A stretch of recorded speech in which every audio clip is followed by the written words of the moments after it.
a jolly morning. Would you like to try a peach mango pie with a side of the Super Bowl halftime show? Because if you do, then let's go ahead and get started! Started!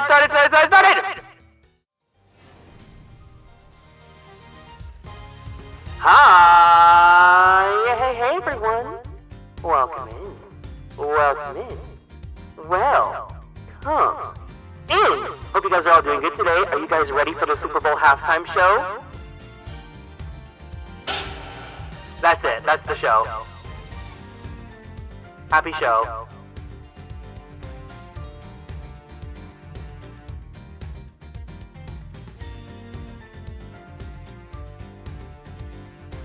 Happy show. Yeah. It's just this for 30 minutes. How long is the Super Bowl halftime show? Is it 30 minutes? That's how long. That's the Super Bowl halftime. They're gonna show this up on the screen for 30 minutes, and that's the whole show. Yeah. Oh my God, Yowie! Good morning, everyone. I hope you guys are all doing good today. I guess it's almost not morning soon, but you know. Who was first today? Timbit, congratulations on being first. CB, welcome to the stream. Hello to you. Hi, Envelope. And hello, Jinja. Happy belated birthday. Oh, shit. Happy belated birthday to Yuri. Happy belated birthday to Yuri. Happy belated birthday, dear Jinja. Happy belated birthday to Yuri.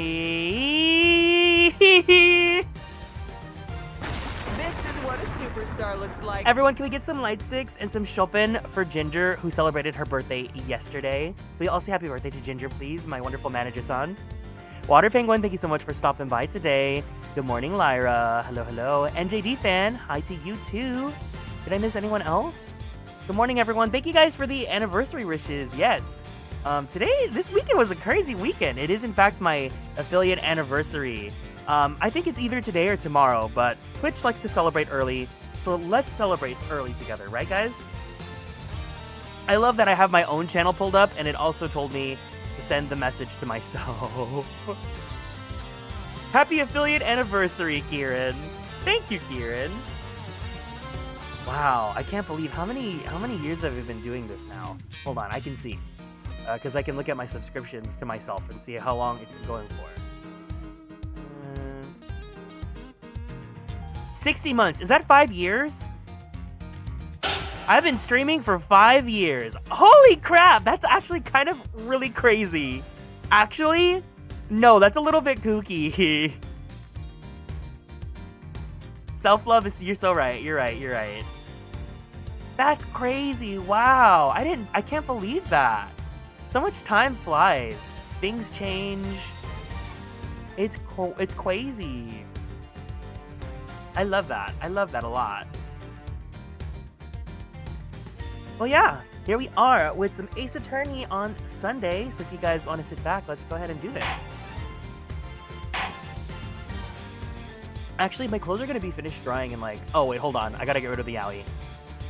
The clothes are going to finish drying in like 10 minutes, but that's fine. How are you guys all doing? Did you guys have a great Saturday? Any big plans for Sunday? April 6th, Detention Center, Olding Cell. Never thought I'd spend another night in here again. They stripped me of all the evidence we'd so painstakingly gathered. Even if they did let me keep Kei's Yatagarasu pin, I can't help but worry about her. They'd better be treating her well. Oh, you guys want me to keep the yaoi? Okay, hold on, let me get the yaoi. Where should I leave the yaoi at?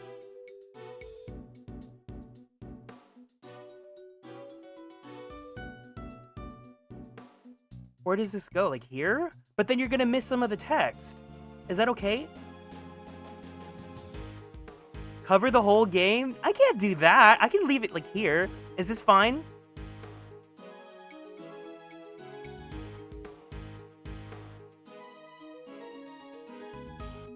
It's just a smidge. Just a smidge.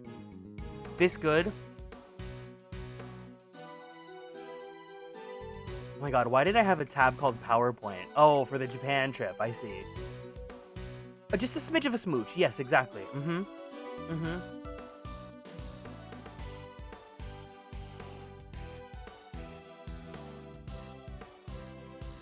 All right. Hopefully this works. Yes. I also didn't warm up. Oh my god. We're gonna see how badly this goes. The murderer! It was me! I remember looking down and the person in the red raincoat was on the ground. It was me, Mr. Edgeworth. It was me all along. I'm the maniac. Oh, the killer.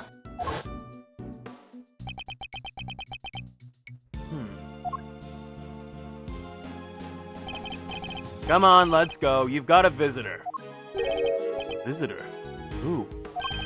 Someone by the name of Dick Gumshoe. Want me to send him away? No. Though I'm not sure what even to say to him. April 6th. Detention Center. Visitor room. Wait there.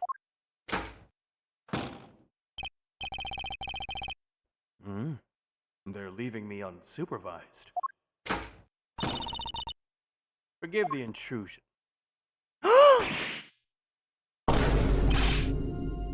Judge Cavell! Please, Mr. Edgeworth, take a seat. What are you doing here? I was told it was Detective Gumshoe. I imagined you wouldn't come if you knew it was me. What could she possibly want from me now? I suppose I'd better find out.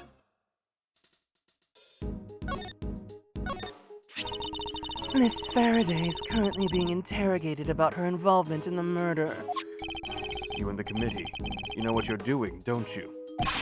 You know that the wrongful arrest and persecution of an innocent person is beyond reprehensible. That's quite the slanderous remark. I would ask that you frame your outbursts with a little more care. Besides, she is not innocent. You merely wish that she is.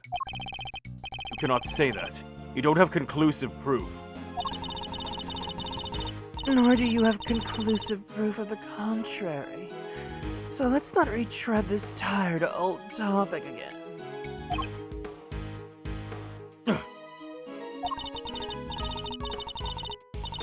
She will go to trial, and the goddess will pass her judgment. There's nothing you can do to stop that. And there's nothing more to say on the subject. Instead, let us speak of the matter at hand. You may not be aware of this, but you are only permitted to meet with specially approved visitors. So I'm to be treated like a dangerous criminal, am I? I suppose my reputation has rather plummeted. Oh, it has indeed. For you, of course. And your friends. That attorney and the other girl were raising quite the fuss earlier. Fender and Ema. I saw them launch some extremely heated heated words at one of the guards. No, you didn't! You may thank the goddess in that regard, for even she is too busy to deal with each and every infraction. The boy aquarium, yeah! What is streaming if not a boy aquarium in which you watch a boy be stupid about other boys inside of a glass screen? They will not be punished for their bad behavior. Did you just come here to chit-chat with me? You must have a lot of time on your hands. Oh, speaking of which, Miss Von Karma is continuing the investigation where you left off. I just thought you would like to know. I figured you'd be too worried about how they were all doing. I hate to admit it, but she read me like RuPaul's Drag Race. Let's cut to the chase, Your Honor. Why are you really here? I'm here simply to talk. Nothing more. There is something I wish to know about you. Me? Yes. Who else? Objectively speaking, you are highly intelligent and quick-witted. And a born prosecutor at that. Please, Judge Gavel. Your sarcastic praise is what salted my wounds. But I sincerely mean every word, Mr. Edgeworth. And that is why I fail to understand you. Take this latest case, for example. You were up against the very committee itself. You had no hope of succeeding. Even a child could have seen that. And yet... I don't imagine the old me would ever be so reckless. The old me had power, and because of that, I thought that justice was always on my side. Just as you and the committee believe now. Ooh, character growth. But a certain person changed my mind. He made me reckon with my selfish and skewed sense of justice. Oh my god, he's talking about...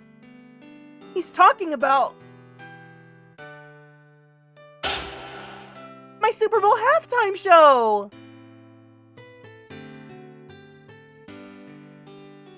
Wow!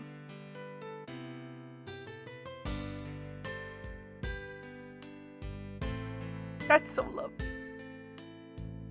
I'm so happy for our relationship. Aren't we such a lovely throuple? I especially.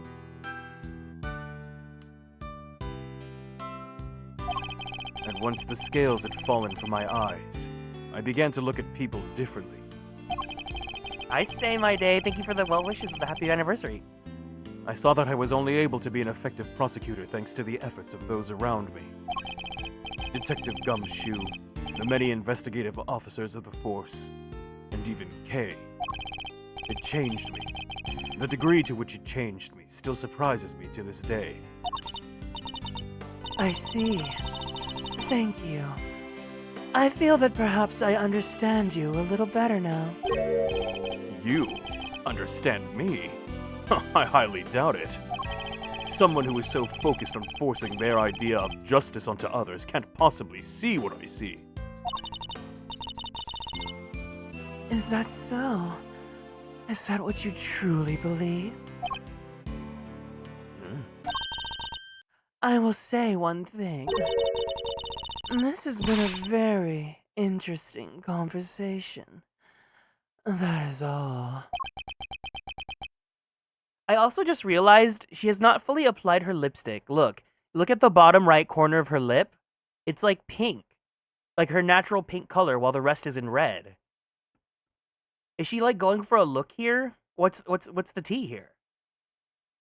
She was in a rush. Oh, you're right. Before I go, there's one remaining matter. I was asked to inform you the date of your hearing has been confirmed. It will be held today in the trial chamber. The committee sends its warmest regards. If that was all you had to tell me, you could have just sent a message. And entrust the goddess's words to another? That wouldn't do now, would it?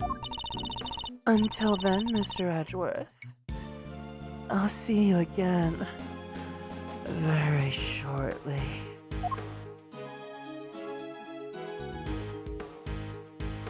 The pink is her kindness under the diva attitude. April 6th. Detention Center. Holding cell.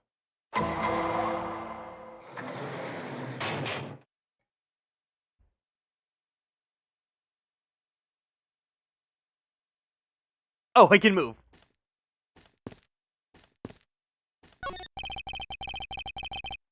There's a note on the wall next to the toilet. Sorry, we're currently out of toilet paper. Ew! Please make the necessary mental preparations before using the toilet. What sort of mental preparations can one even make?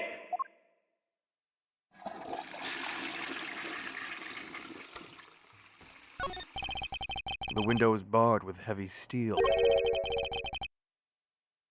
It reminds me of a movie that I once saw. A prison inmate hatched a plot to escape by using a file to cut his cell bars. I won't be doing that, of course. For one thing, I don't have a file on me at the moment. What am I saying? I wouldn't do it even if I did have one. A very basic bed. I can't say it was very comfortable to sleep on, however. I imagine Detective Gumshoe would sleep soundly on it nevertheless, loudly snoring all the while. I suppose we'll probably never get to work together again. But I don't have any regrets about the bet that I've made. I will follow my own path to the end.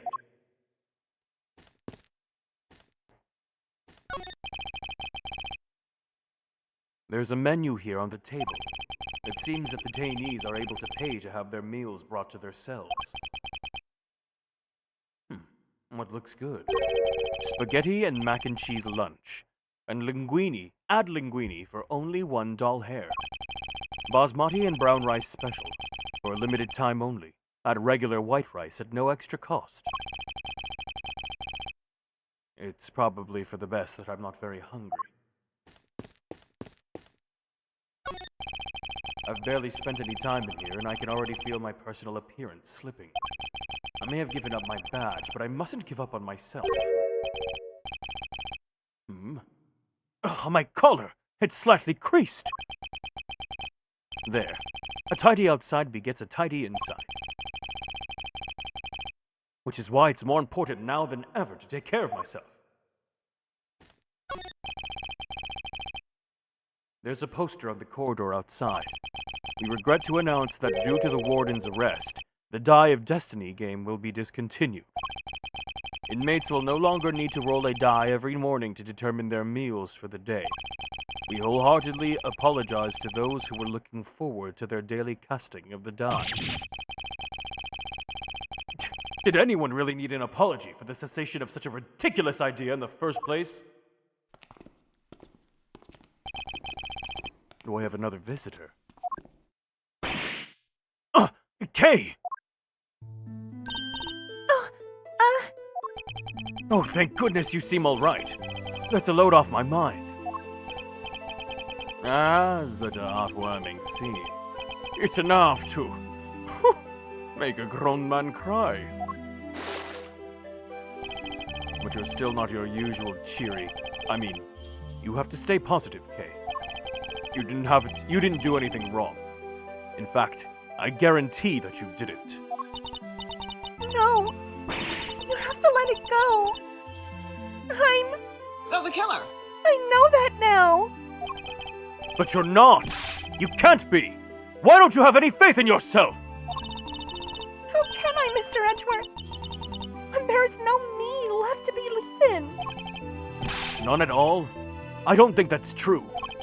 Before you lost your memory, we spent quite a bit of time together. I dare say you left quite the impression on me.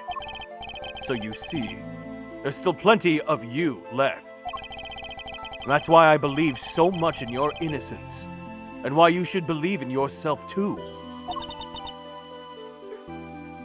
Thank you. But I can't. I would just cause more pain for the both of us. Please, you have to forget her. Forget that Kay. She's gone. Kay! No! You remind me of my younger self, you know. So noble, so bold. This is the justice you and the committee stand for? Justice? Oh, I suppose you can call it that. What is he up to?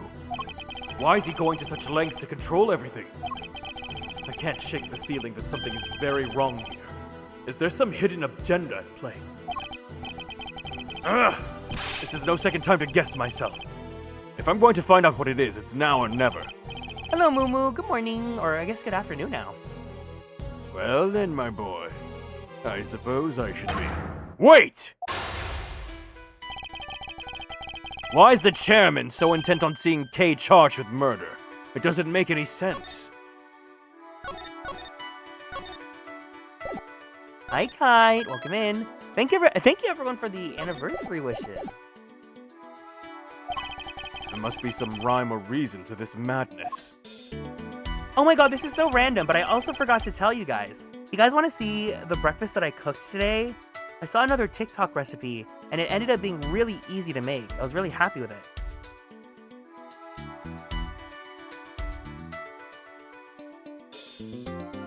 Let me show you guys. I made myself an egg frittata in the air fryer. It turned out so good, too.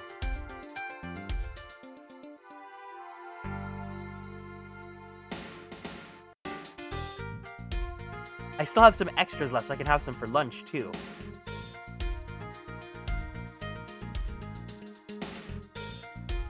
Where did this save to?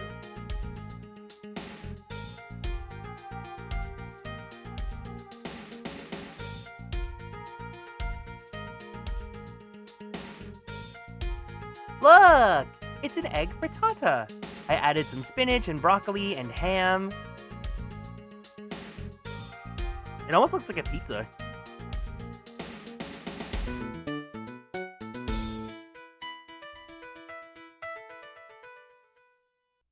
Yummy. Come now, Miles, I'm a busy, important man. I can't be wasting my precious time talking to you. The only way to get out of our current predicament is through Chairman Wiener. Hi, Tsuki. There's so much to ask and so little time. Let's start by trying to find out why he rushed to have Kay arrested so quickly. I can't just let this happen. I'm getting answers if it's the last thing I do!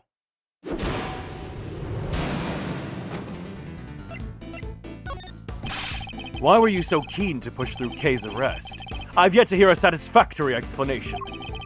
An explanation? I'm not entirely sure what you mean. Don't give me that! You know exactly what I mean! Tut tut. I advise you to moderate your tone, dear boy. Need I remind you of your position?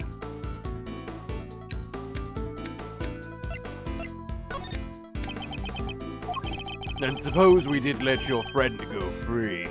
What then, eh? What do you mean, what then? Think how that would look, my boy. And who would have to take the blame? Me, that's who.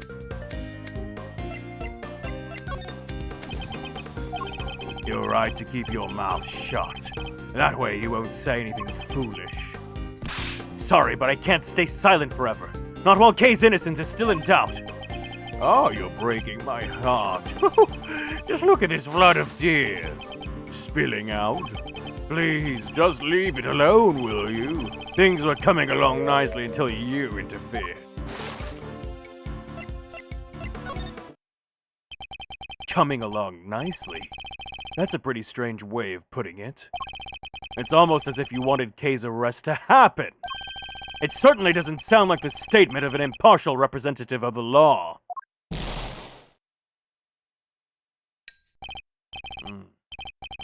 You think so? Well, that wasn't my intention. Has it occurred to you that you might just be overthinking things a little? Chairman Wiener certainly knows how to dodge a question, but it doesn't change the fact that serious doubts remain concerning Kay's arrest. Hi, Angora.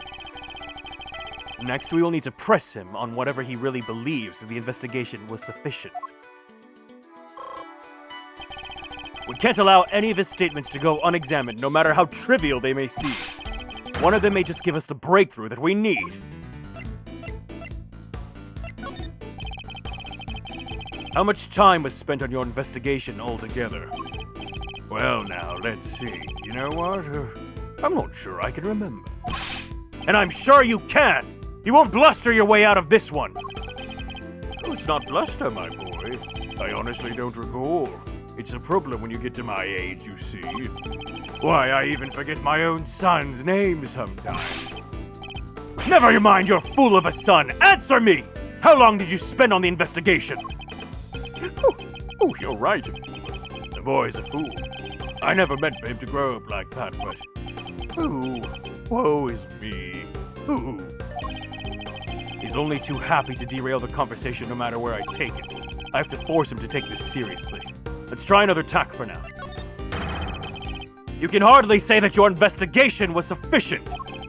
You're the one who called all the shots, weren't you? Including the decision to have Kay arrested. I'm afraid I'm nowhere near as influential as you think, dear boy. The chairman of the committee doesn't get much more influential than that. Not that I care about such things. Oh, you wound me. It's enough to drive an old man to tears. You'll have to forgive me. I'm not the differential type. Well, if you're going to insist on being so blunt, then I'm afraid you won't be seeing your prosecutor's badge anytime soon.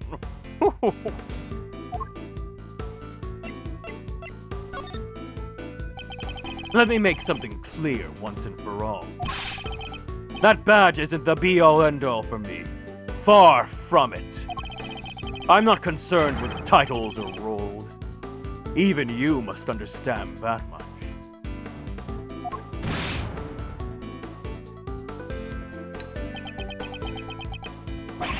So young. So very young. A word of advice, Miles, from somebody who's been around the block. You're hopelessly naive, my boy. Idiotically so. Well, that certainly got under his skin. He might be less guarded in his answers while he's in this state. Now's my chance! How much time was spent on your investigation altogether? My, you really don't give up, do you?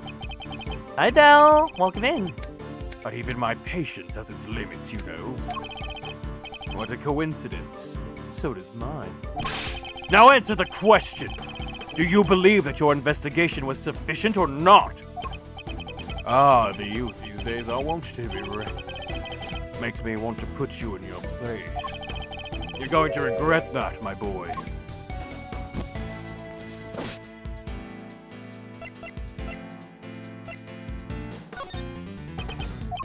Well, maybe you do know your place after all.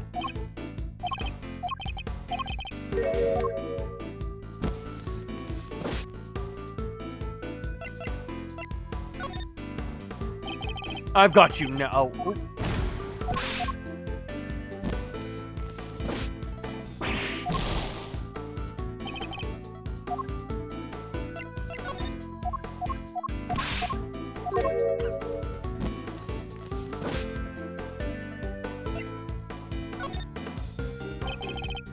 Oh.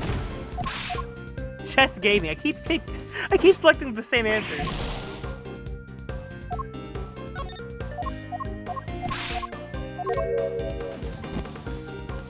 Hi, Gab. Good morning.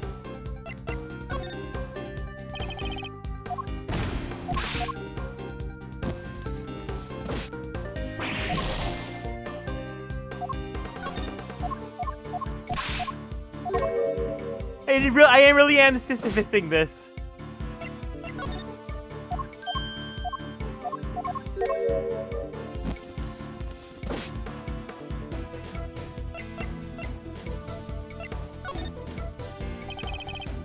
Oh, damn, I'm just wrong. I'm completely wrong.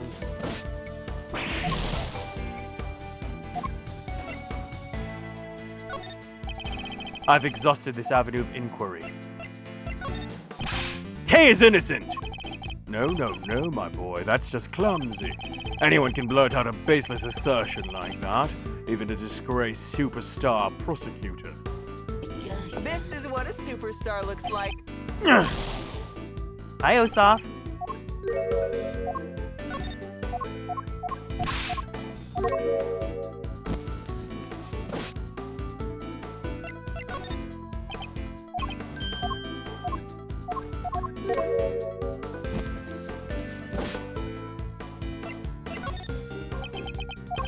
Let's say you do manage to get some answers from me.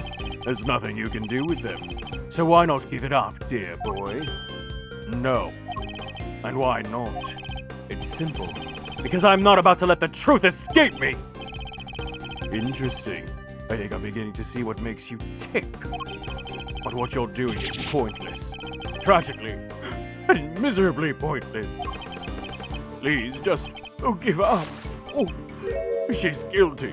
The decision has been made. Once again, your choice of words intrigues me. It's almost as if Kay's guilt has already been determined from before her arrest. What are you trying to imply? I'm implying that things haven't gone as they normally should. In fact, everything has proceeded as if Kay's arrest was the end goal, right from the very start.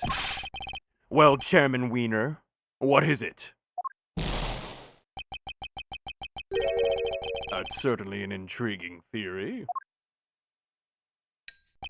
But it's also a complete work of fiction. I'm afraid I don't have time for such flights of fancy. I think it's time we brought this shabby little farce to an end, don't you think? No! He's trying to make his escape! We must confirm the legality of Kay's arrest before he slips away.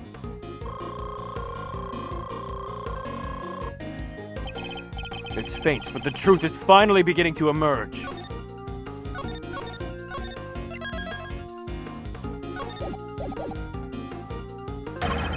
And I'm not about to let this opportunity pass me by! Wait, we're not done yet! I'm tired of all this talking, so make it brief, will you? Who gave the order? Who decided that Kay should be arrested? I can't seem to remember. Hi, Supreme! Don't ever get old, Miles, my old boy. It wreaks havoc on the memory. I don't have a clue as to how to proceed with this line of questioning. Kay's innocent!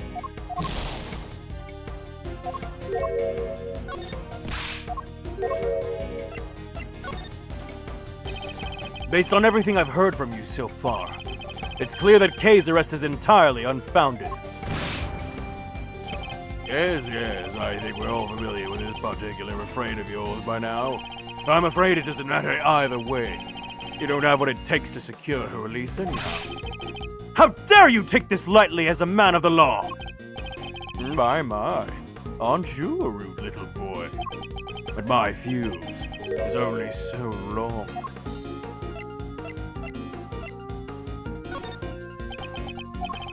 Honestly speaking, I don't have the time to waste on every last question you can dream up. I've certain responsibilities to attend to, you know. I really am quite the busy man. Or are you just pretending to be busy, That's an awful thing to say to a fragile old man. I work harder than I should at my age. I ask you, my boy, what could I even hope to accomplish by putting up such a pretense? You obviously do not want to talk about the case anymore. That's why you're so keen to get out of this conversation, isn't it?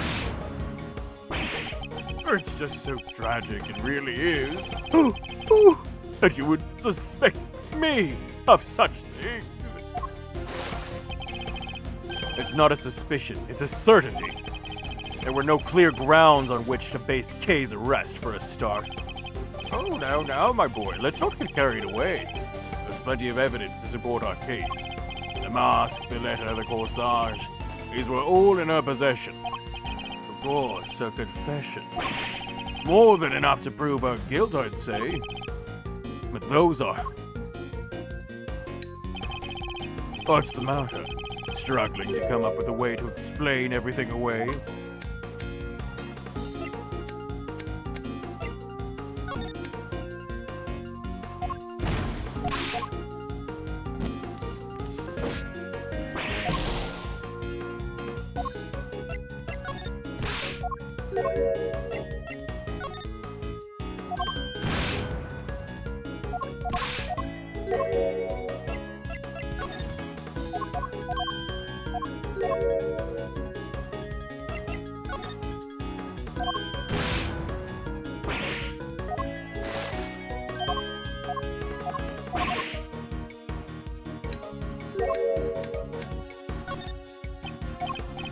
Oh, there we have it.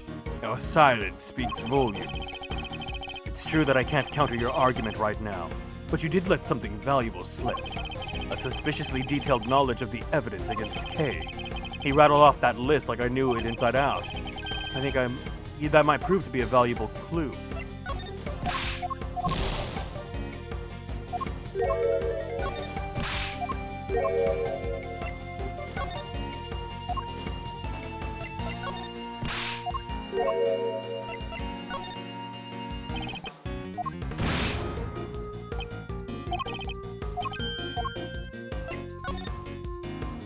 I'd appreciate it if you'd stop playing the old man card. You remember the details of the evidence against Kay pretty clearly.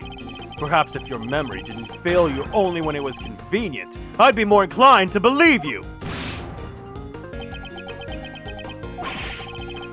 So let me ask you again. Who gave the order for Kay's arrest? You're a sharp one, I'll give you that. My son could learn a thing or two from you. It wasn't such an incurable numbskull, that is. Oh, it's a tragedy, really. I don't want to hear about your son! I want to know who authorized the arrest! You're very mean. You know that, don't you? Oh. The arrest, you say? I believe the order was given by...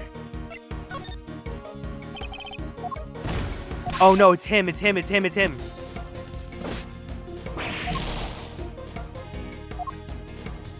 No.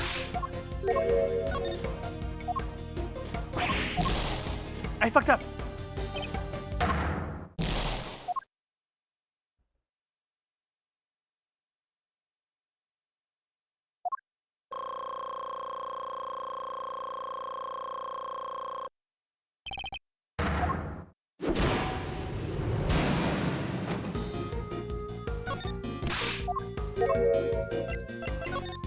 Why even have this timer?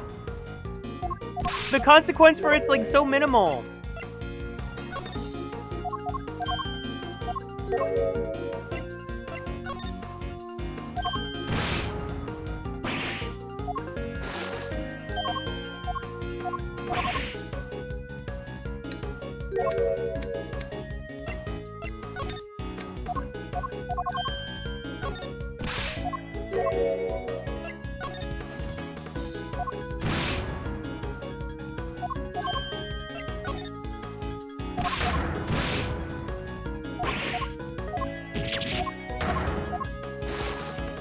Hi, Princess Emily. Come now, Chairman Wiener. We both know it was you. All right, you got me. You make it sound like it was somehow a bad thing, though. But I have a reputation to uphold, so I guess I'd better clear up this little misunderstanding. I'll entertain your questions for a few more minutes. Let's see if I can't put your mind at ease. The key thing to do now is to establish how intimately he knows the details of the case. I just have to ask the right questions. The endgame is still at hand, but we have a few more moves away from a true... We're but a few more moves away from the truth. The suspect, Kay Faraday. How much do you know about her exactly? I know that she's the suspect. Aside from that, not much else. Grows my heart, but it's true. I don't have a clue as to how to proceed. You seem to know the case in quite some detail. I know lots of things, my boy. I'm just smart like that. Too bad the same can't be said about the way you handled Kay's arrest.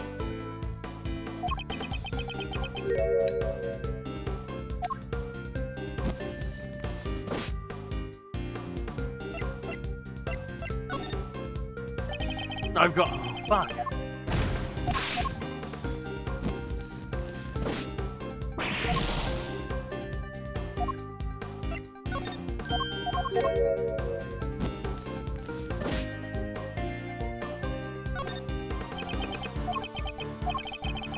You try to remember that I can bring this little chat to an end whenever I so choose. It's only taking so long because you won't give me a straight answer to any of my questions. If only you'd stop giving me the runaround, we'd be done already. So let's try this again. You seem to know the details of the case quite intimately. Why is that? Because I read the case file. Not exactly the most thrilling use of my time, of course, but it's part of the job. Hey, I have to be a good role model. Hey, can't be seen to be slacking. It can be so hard. I had some time on my hands, so I read the whole thing from cover to cover. That's strange. I could have sworn you just told me you're a very busy man. I'd say the cracks are finally starting to show, wouldn't you? You're so keen on being an upstanding leader. You can start by releasing K, you know. You really don't give up, do you? It's a moving sight indeed, my boy. Oh. A tragic one, too. After all, your efforts are for naught. I'm afraid your little friend was found unconscious near the scene of the crime.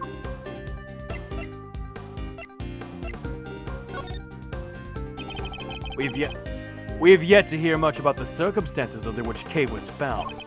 She was lying unconscious in the storeroom, correct?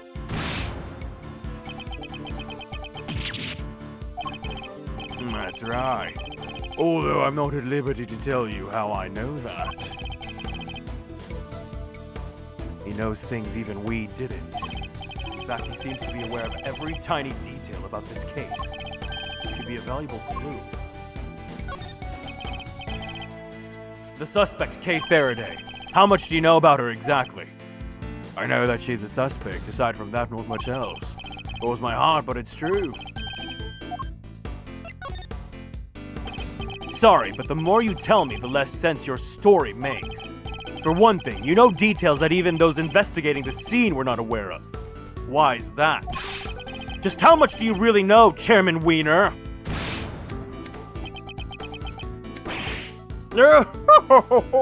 There's that intimidating face you like to make again. Well, two can play this game. How much do you like me now?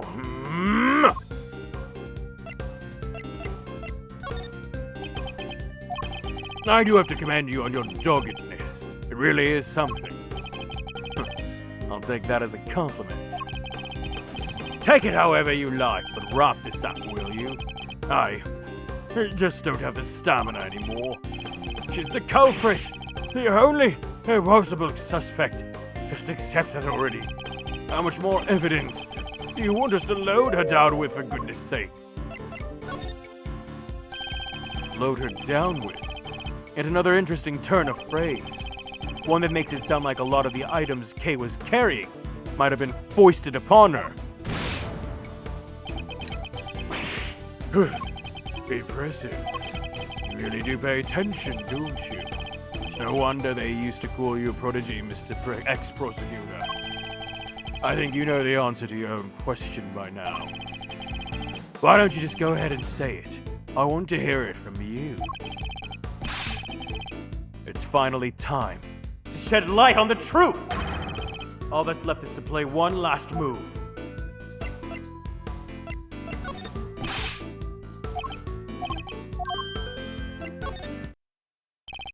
Kay was framed!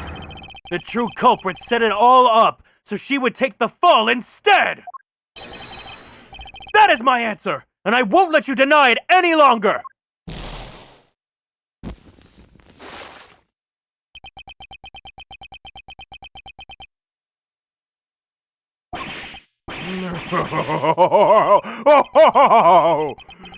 My.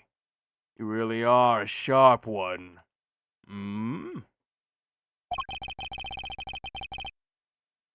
Hi, Light. Thank you for the anniversary wishes. It's a bit of a shame you chose to hand in your badge. I admit it. You're right. On all accounts. And that's checkmate.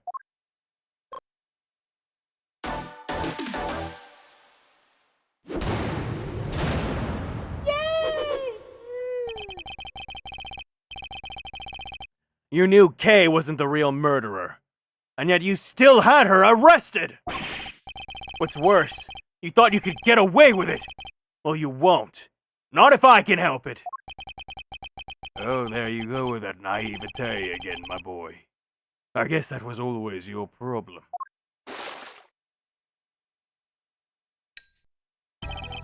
With the girl arrested and conviction secured, this whole mess goes away.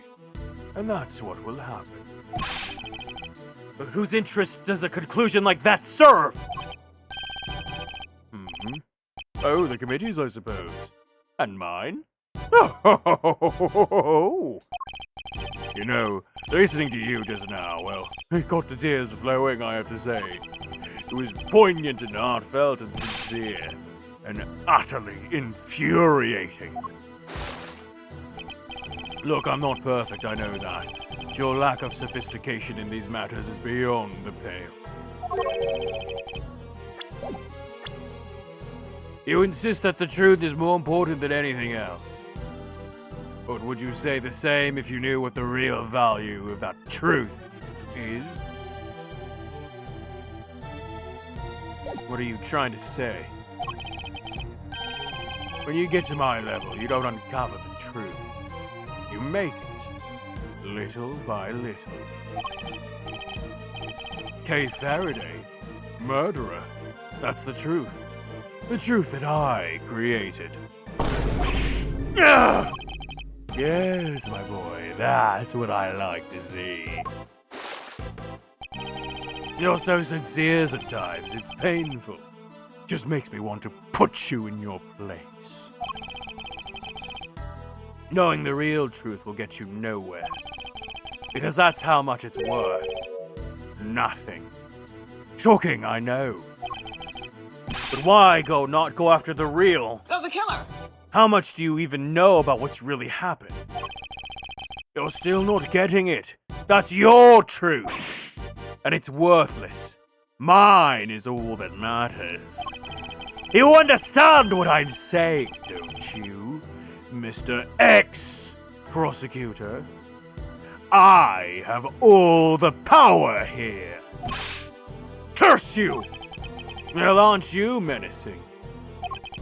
You and your little friend are just as bad as each other. Violent criminals who deserve to be locked up. You'll pay for this! And with that, yet another person disappears from my life. Now it's just making me want to cry, and cry, and cry. Hi, Yasmin. Welcome in.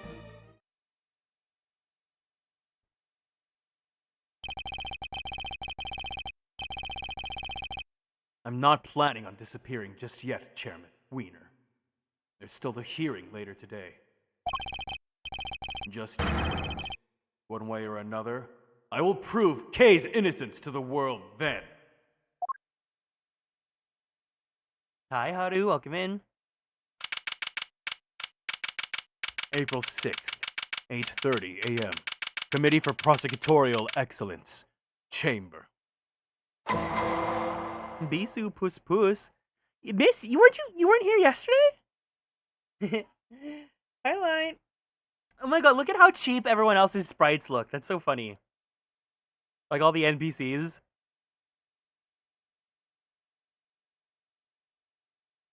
Oh my god, this guy. Alright, I'm gonna do a little bit of a BRB since we're starting a new scene. I gotta go get my clothes from the dryer. I'm also gonna get myself some ice cream. So if you guys need to. I know, not even the eyes, right? Go ahead and grab a snack, go use the bathroom, go do what you gotta do. When we come back, we're gonna go ahead and continue on. BRB.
All right.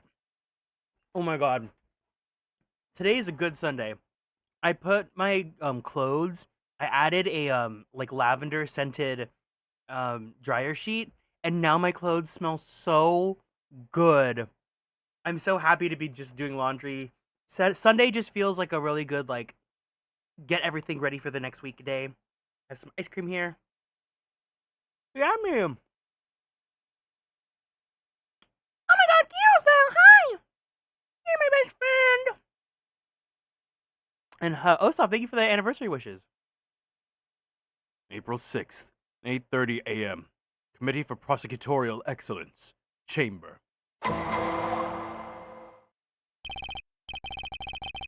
10 members.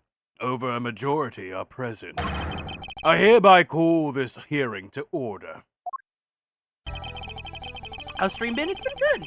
We've been advancing with the case. I did my laundry. I'm here. I'm excited. We are gathered here today to assess the professional competency of Prosecutor Miles Edgeworth. Here in the sight of the goddess, we do solemnly swear to pass fair and frank judgment.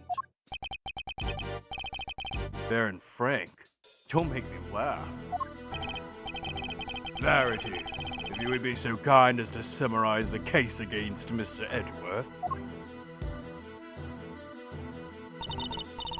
On April 5th, despite having been advised of the illegality of an investigation he was conducting, the accused refused to desist and eventually had to be detained by myself and Chairman Wiener. His actions compromised the investigation into the murder of a certain defense attorney. And despite having been presented with copious evidence of her guilt, he continues to insist that the suspect, 1K Faraday, is innocent of all charges. Perhaps you could explain the details of the murder to us as well. Of course. On the morning of the 5th, the body of the victim was found here in the committee chamber. If we get an investigations anime, Gavel better speak this way. Further explanation will be provided by Me, Eustace Wiener, Premier Prosecutor. The floor is yours, Mr. Wiener. The murder itself happened late on the night of the 4th. The victim was Miss Rosie Ringer. That same night, an illicit auction was being held here in this very room. Ringer took part in that auction, I think. Yeah. Meaning that the murder took place sometime during the auction. When she was found, Ringer was dressed in an outfit that matched the description of the auctioneers. However, due to the fact that the auction carried on after the murder had occurred, I deduced that Ringer was not in fact the auctioneer. You deduced nothing of the sort.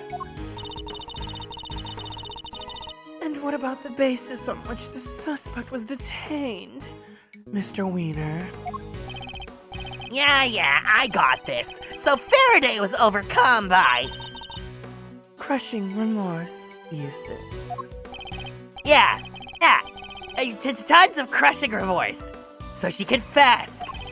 According to her confession, she was on the roof of this building when she encountered a person in a red raincoat on the viewing platform. And that person was Miss Ringer, I take it? Precisely, Mr. Chairman. Oh, the killer! Dressed the victim in the auctioneer's outfit after that fact. But at the time when she was killed, Miss Ringer was wearing a red raincoat. And who won the race to find that raincoat nearby? Me! That too! Did you? I thought it was somebody from forensics. Strictly speaking, it was found by one of the forensic investigators under Mr. Wiener's command. Ugh, I knew it! The blood analysis on the coat showed that it was indeed Miss Ringer who had worn it. And the suspect's confession was the final nail in the coffin. She confirmed having committed the murder. So as you can see, Kay Faraday was in fact the killer. There's no way anybody else could have done it. All right, Miles. I expect you have some objections. Let's get them out of the way, shall we? I have no objections, Chairman Wiener. Well, now, is that so?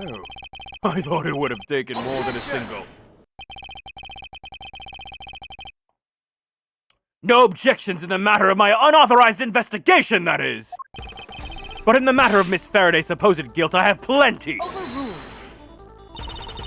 I can personally attest to the fact that Mr. Wiener's investigation was fair and impartial.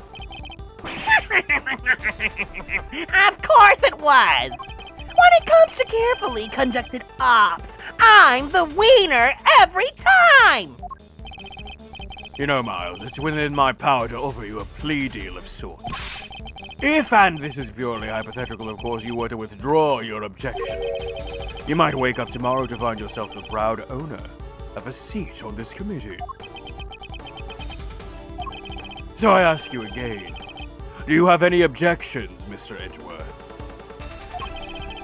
If you think you can buy my silence, think again. You will watch your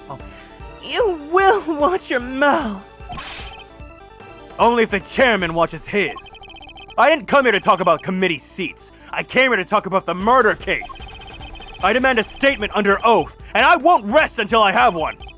I want to know exactly what the committee's view of the incident is. You want to put us on trial, my boy? Very well, if it will make you happy.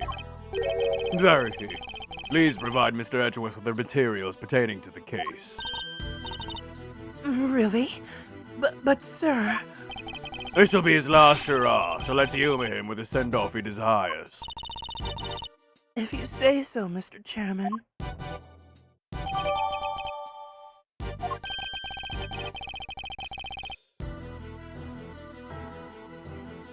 You have no objections to Verity representing the committee, I assume?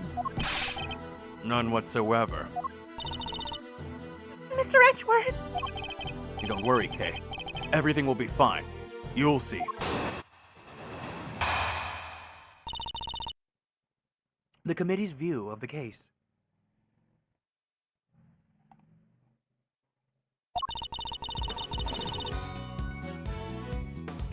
Miss Ringer attended the auction as a potential buyer.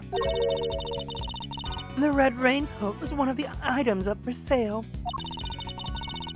So our assumption is that after winning and paying for it, she left the auction with her purchase. The only exit from the storeroom was, of course, the hatch leading up onto the roof. After she'd emerged onto the viewing platform, that's when Miss Ringer was attacked by Miss Faraday. Shortly thereafter, her flame went out, and thus concludes the committee's view of the case. The raincoat was on offer that night? Is that really true?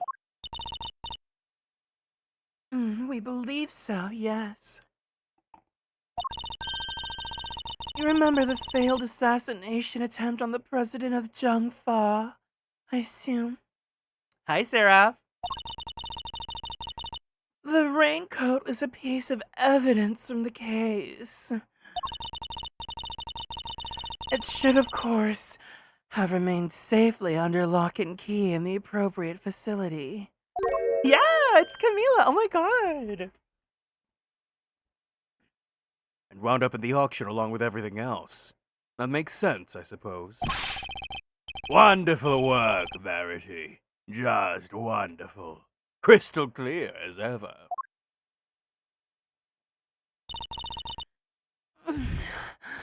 You flatter me, sir. Now, Mr. Edgeworth, perhaps you could save us all some time and simply admit defeat. I'll do no such thing, thank you very much. Very well.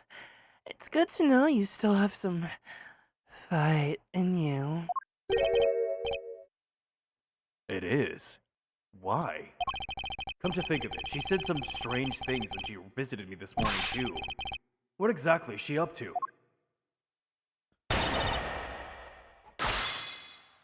It's so fun doing the voice. It's so unserious. Hold it! In other words, a member of the committee was actively involved in the illegal evidence trade. It is unfortunate. I don't know what else to say. And of course, we'll be looking into any such activities just as soon as this hearing is over and done with.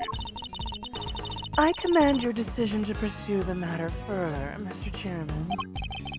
Oh, don't be silly, Verity. It's the least we can do, really. Not that it's any of your business, Miles. Not anymore. If only you'd remained a prosecutor. But you didn't. Now if we're done making an old man cry over this whole sad affair. Very well. Allow me to continue. Hold it! So the raincoat really was one of the auction lots. That's correct. I believe it originally belonged to Mr. Shelley, the killer. But what? Oh, the killer! Considering its status as a piece of evidence, it's the only logical conclusion. It's from when he made his attempt on the president's life. There was an unexplained mannequin standing amongst the other items on sale. It could well have been used to display the coat prior to the auction. Do we know how the items were being smuggled in? That is still under investigation. It is entirely unrelated to the matter at hand. Especially considering that you will soon officially be a prosecutor no longer, Mr. Edgeworth. Sounds like the outcome of this hearing is a foregone conclusion. No surprises there. My personal circumstances aren't important right now. Please continue, Your Honor. As I was saying, the raincoat was one of the items up for sale. Hold it! Why did she leave so soon after making her purchase? Because of the auction house rules. Winning bidders are expected to pay for their items immediately. Miss Hart told us pretty much the same thing. Miss Ringer, having paid for the raincoats, probably left immediately afterwards in accordance with the rules. Hold it! Miss Ringer was a member of the committee. Could she not have left the committee chamber via the main door? While the auction was still underway, that would risk exposing its existence to those outside the trusted circle of attendees. Given that Miss Hart found out about it, I think its existence is already well and exposed. The rules of the auction stated the attendees were to enter and leave via the hatch in the roof. Miss Ringer had no reason to follow those rules. And given where the murder took place, we know that she must have done so. Hold it! But why? What possible motive could Kay have had? That is exactly what we're hoping to establish in our upcoming interviews with Miss Faraday. Coercive interrogation after the fact. Something you seem to specialize in. If the murderer knew that the attendees would all be leaving via the hatch, then the roof would have been the perfect place to lie in wait. So, as I was saying, after she emerged onto the viewing platform, that's when Miss Ringer was attacked. Hold it! Her flame went out. The flame of her life, Mr. Edgeworth. Though perhaps Her flame was stolen from her is more apt. Objection! But the candelabrum that extinguished her life was one of the auction lots. Meaning that Kay had no way of getting a hold of it to begin with. Overruled. Miss Faraday could not have lain in wait for the victim without knowing of the storeroom's existence. She could easily have snuck down the ladder and stolen it when the auction was underway.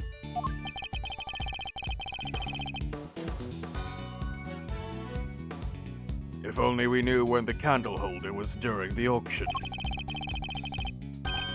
That would surely clear the matter up, no? Well, either of you. Sadly, we don't have anything that could tell us much on that front at the moment. Oh, forgive me, sir. This is something we're hoping to establish through further investigation. Well, isn't that a shame, Miles, my boy? Seems this line of inquiry is something of a dead end then, isn't it? So their theory that the victim and her killer met on the roof. And that's where the murder took place. In other words, it's assuming the viewing platform was the scene of the crime. But is that really the case? I thought I had evidence that clearly shows the story of what happened that night. It's time to double check.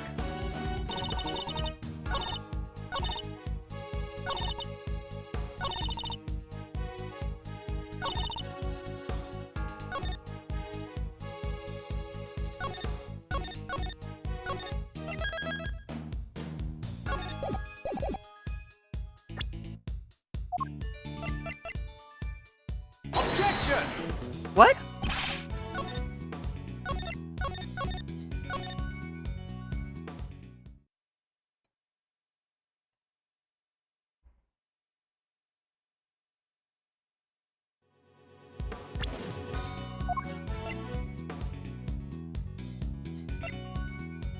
Objection!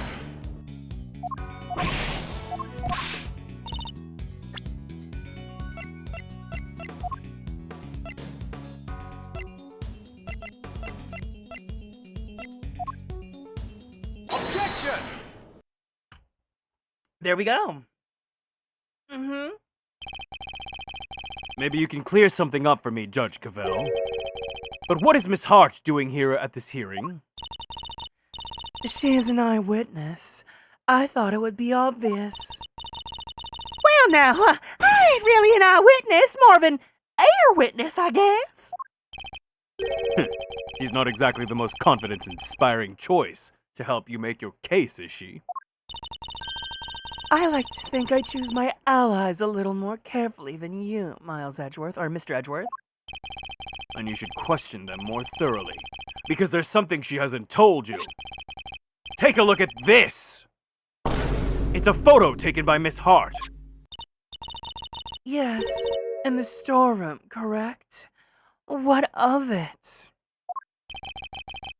According to your theory, the murder occurred up on the roof. But according to Miss Hart's testimony, she happened to witness the entire incident unfold in the storeroom. Just before she took this picture. Wait, you're saying Cavell got it? Wrong. That is exactly what I'm saying. What? Miss Hart, if I may confirm your account of the events you witnessed that night. You saw the person in the picture, correct? I sure did, clear as day, and with my own two eyes to boot. And what were your impressions at that point? Lot of shorts? My impressions? Well, this right here is the scoop of the century, or something like that.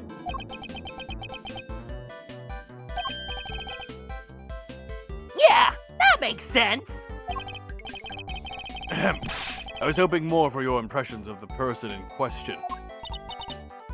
Oh, that there's a walking mail ticket. Seriously? It's just my little joke. No need to look at me like I done sat on your lunch. Old red raincoat, right? Why, I took one look and I thought, that's a perp right there. And therein lies the rub.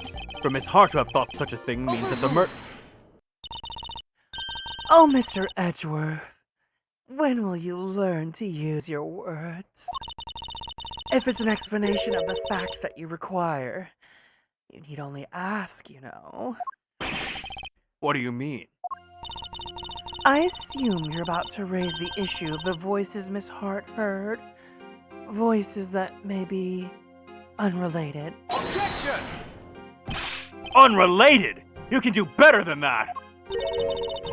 Was one of the voices Miss Hart heard really even Miss Ringer's? You're kidding me, right? Them folks was talking crime-related turkey, or my name ain't Lotta Dang Hart. Ah, but did you hear them clearly? Well, I can't rightly say for sure, but... Gah! I can't rightly say nothing, and you know it! They was using voice changers! I done told y'all that! Precisely. Miss Hart heard voices, but those voices were disguised. Which means we cannot even be certain that whatever she did over here had anything to do with the murder. Objection!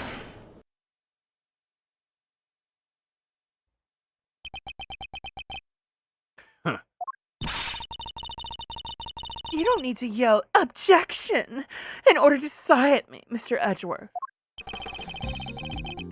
It seems I have overestimated you, Judge Cavell. Nonsense. Verity's the best of us, my boy. The very best that no one ever was. Yet she believes that what Miss Hart heard might not have had anything to do with the murder. Even supposing that's the case, it doesn't prove the murder didn't happen in the storeroom. The incident happened before the victim was able to go up to the room.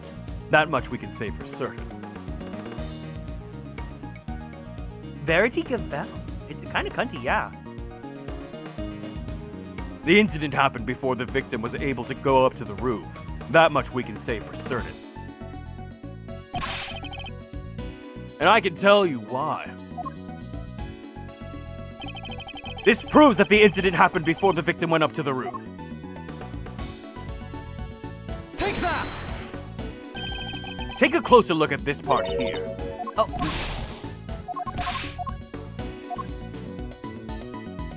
Take that! We initially thought that the person in the red raincoat was the culprit. Yes, because Miss Hart said as much. Indeed. She told us about the blood she saw in this person's hand. And I doubt many people would have thought differently given her testimony. Ergo, if this person is the killer. then the blood we see would be from when they attacked the victim. yeah, ace-attorney names are basically just drag names. But knowing what we know now, that this person is in fact the victim, it recontextualizes everything. The presence of the blood still shows that the picture was taken after the attack. But now, it tells us something very important about the victim, too. This tells us that the victim. There's no doubt in my mind that the victim was attacked in the storeroom, but here we have photographic evidence of her standing upright and alive, albeit with a bloody hand. This can only mean that Miss Ringer survived the attack. The blood on her hand is from the wound she sustained. What are you talking about? Who dies from a hand wound? The wound wasn't on her hand, Mr. Wiener. I imagine she had used her hand to try and staunch a wound.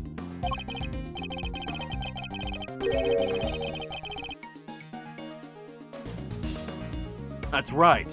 While it's impossible to tell us from this angle, the victim was already mortally wounded here. Well, that certainly would change things, wouldn't it? It very much would. Not least by making it absurd to suggest that Kay was the attacker. Her encounter with the victim happened after this picture had been taken. After the victim had already been attacked and was in critical condition. I put it to you that all Kay witnessed was the victim finally succumbing to her wounds. Oh, that would have been quite the coincidence. It's a textbook case of wrong place, wrong time, I'd say. You seem to be forgetting a rather important fact, Mr. Edgeworth. Well, that or pretending to not remember it. What? What fact am I forgetting? I think it's time to wrap things up, don't you, Verity? Dad! Gavel works for me! Why do you keep giving her orders? It's my job! You really are a total and utter embarrassment. I am not! I hate to break it to you, but you both are. Go to it, Gavel! Put Edgeworth out of, Out of his misery. As you wish.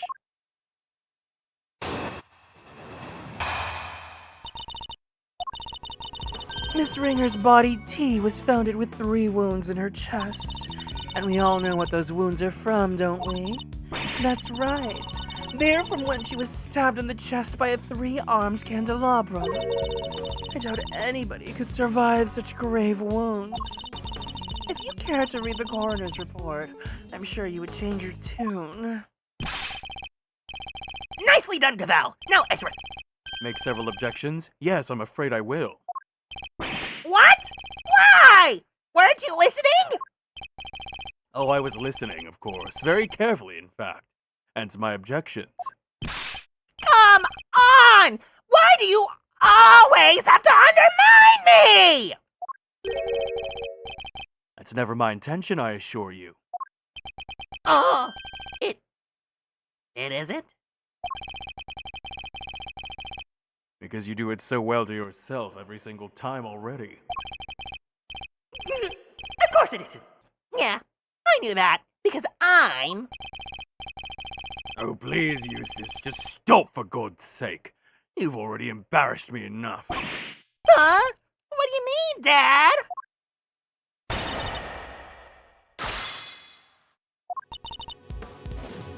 Hold it!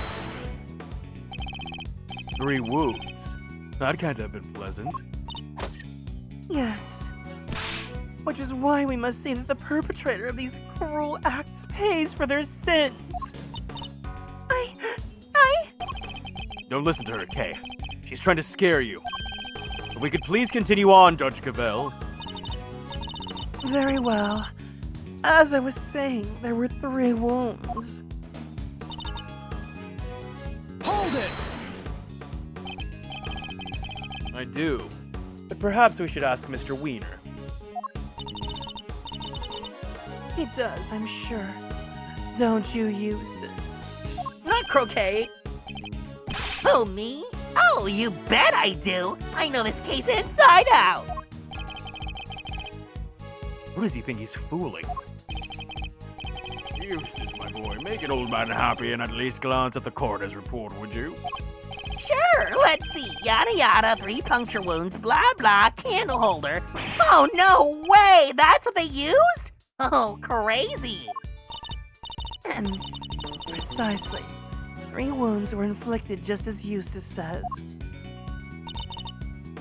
Hold it! And you're sure the stabs to the chest were the cause of death? There's no doubt about that? None. One of the spikes of the candelabrum even pierced the victim's heart. And unless you mean to call Dr. Hertz's professional opinion into question, we can only treat that as fact. The coroner's opinion backing up my own winning ones. Now that's what I call a flawless victory. Well, I'm certainly not about to ignore the coroner's findings. Hey, what about my findings?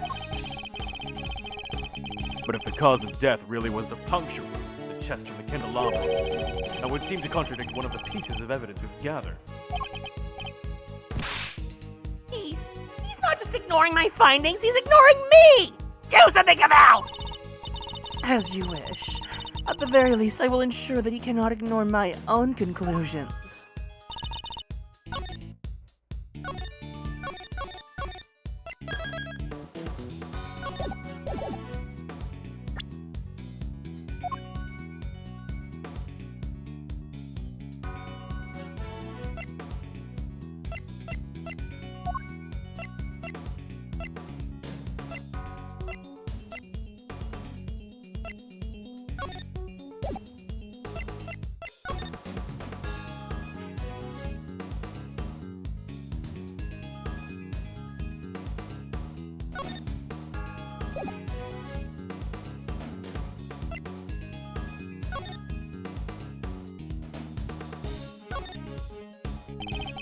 3 prongs of each arm are covered in blood.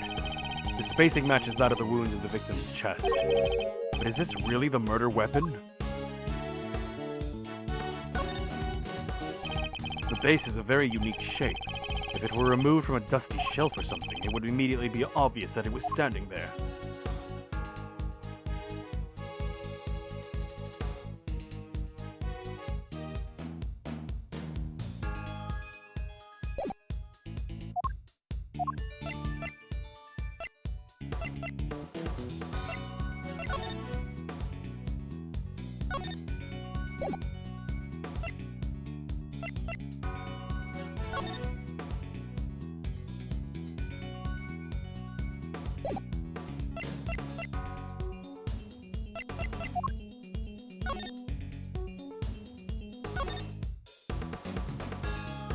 I do not know anything about Ice Spice.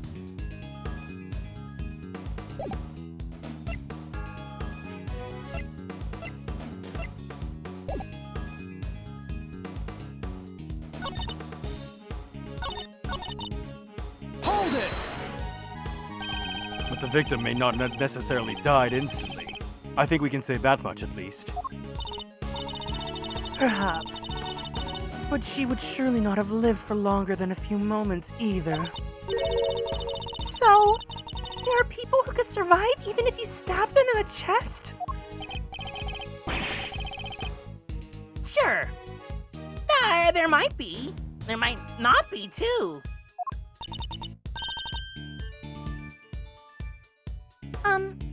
So which is it? Trust me, there are not. And in case you're still tempted to believe there might be, Hold it! Cause of death is the set of 3 puncture wounds on the left side of the chest inflicted by a candle holder. well done for reading, Mr. Edgeworth. That report forms the basis of my own conclusions. In other words, if I disprove what it says, I disprove your conclusions too. You have the strangest sense of humor, but I wouldn't mind seeing you try. However, before you do, I would advise you to read that report very carefully. After all, I am not interested in your opinions, only in solidly grounded deductions. Very well. Then you shall have my deductions. Mr. Edgeworth? Don't worry, Kay. Everything will be alright. The victim was still alive and breathing immediately after the attack.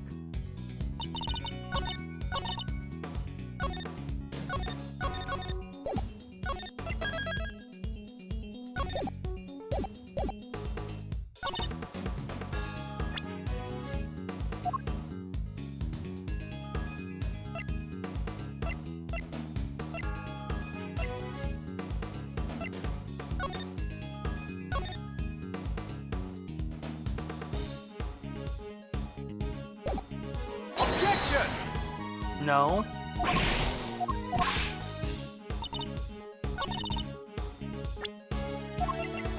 Objection! No.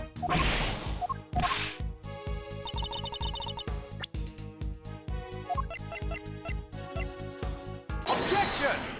Oh!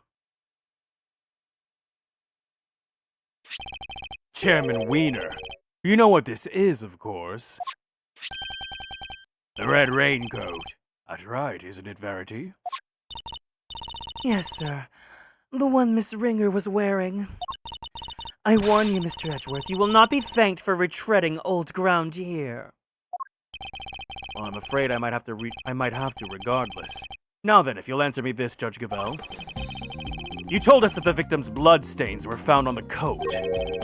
But do you remember where exactly they were found? Of course. They were found on the hood and... no! What's the matter, Verity? The hood and? Was blood found anywhere else on the raincoat? No, it was not. Doesn't that strike you as odd? The victim died of stab wounds to the chest. Wouldn't that lead one to expect to find blood stains in that area? And yet, there's only blood on the hood! That's a glaring contradiction if I ever saw one! The head wound that the victim suffered wasn't just some incidental injury. It was inflicted before the stab wounds to their chest. Perhaps you're correct. Perhaps the victim did sustain the head injury first. As you said, if she hadn't been stabbed first, there should be blood in the chest area of the raincoat. Therefore, Miss Ringer could not have been stabbed before the head injury had been inflicted on her. But even if we concede this point, that the head injury came before the chest wound, what difference would it make? How does it change our understanding of the case? I'd say it changes things a great deal. In fact, it raises an even more fundamental contradiction. That is quite the bold claim, Mr. Edgeworth. I have to admit, you have me intrigued. Perhaps you could show us this fundamental contradiction with some evidence? Take that! Oh, fuck!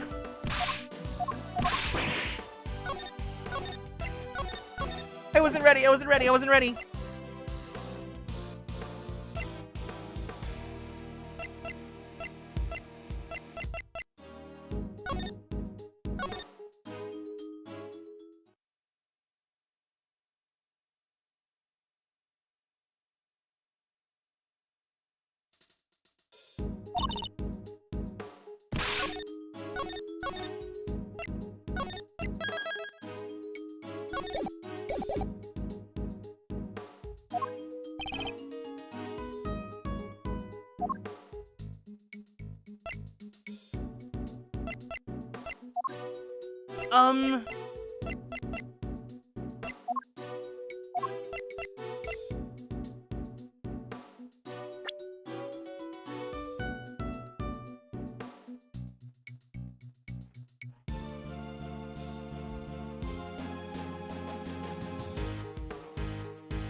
Head injury came before the chest wound.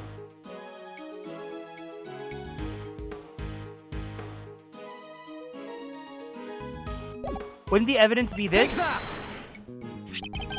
This is Dr. Hertz's preliminary findings, according to which the victim suffered a head injury post-mortem. But the order suggested by the bloodstains on the raincoat is... Exactly the opposite, yes. Bailiff! This court hereby subpoenas Dr. Hilda Hertz to the committee chamber with all due haste. Until she testifies, this case cannot be brought to a close. Yes, Your Honor. I'll go fetch her at once. Unfortunately, Dr. Hertz is a very busy woman. I doubt she'll be able to come immediately. In the meantime, there's another important angle I would like to explore. Frankly, something has been bothering me about the person at the heart of this case. The so-called ringleader. Who exactly are they?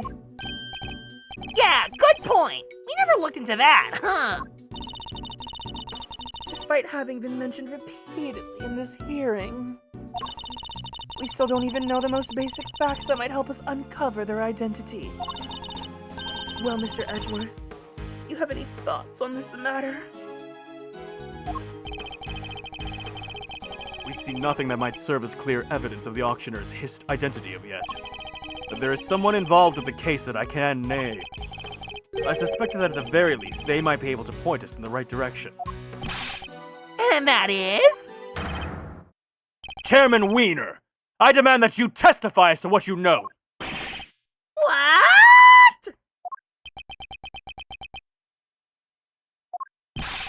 Are you crazy? Why would you accuse my dad?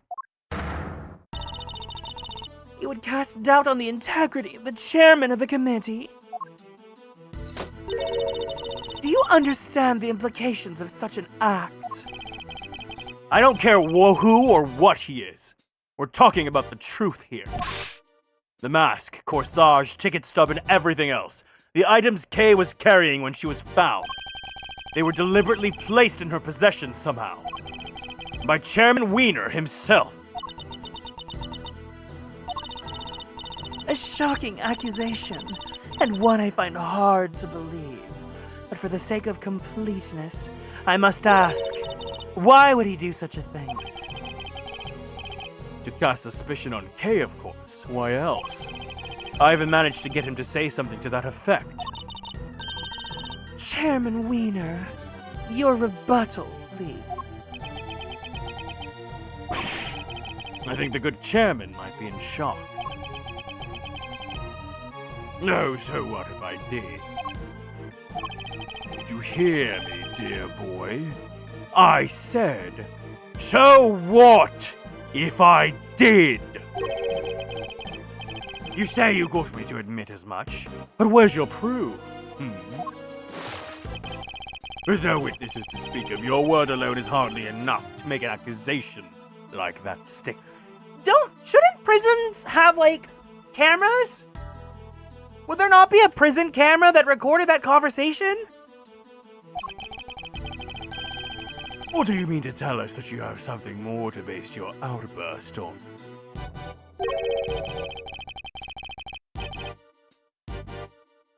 He still has the arrogance he showed back at the detention center. And yet...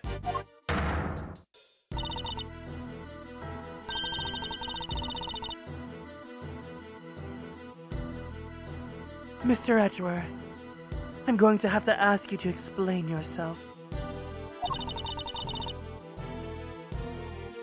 If that's all right, Mr. Chairman. Not at all. I'd be very interested to hear this for myself. I'm intrigued to learn what Miles might have gotten the idea that I'm some sort of criminal. Because you'll never find a more fine and upstanding citizen than myself. He's a lot of nerve acting all innocent like that. Very well. Let's start at the very beginning. The fact that the auction took place right here in this hallowed trial chamber is a point of suspicion. Corruption, it's always like, there's always someone so obviously evil and corrupt, you know? A location that should by rights only be accessible to members of the committee.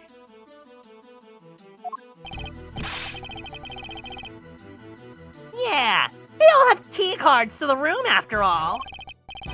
Furthermore, these auctions seem to be held on a somewhat regular basis. And for that to be possible, there can only be one win- There can only be one winning explanation! That's right, Mr. Wiener. That is, the auctioneer is a member of the committee. What? No!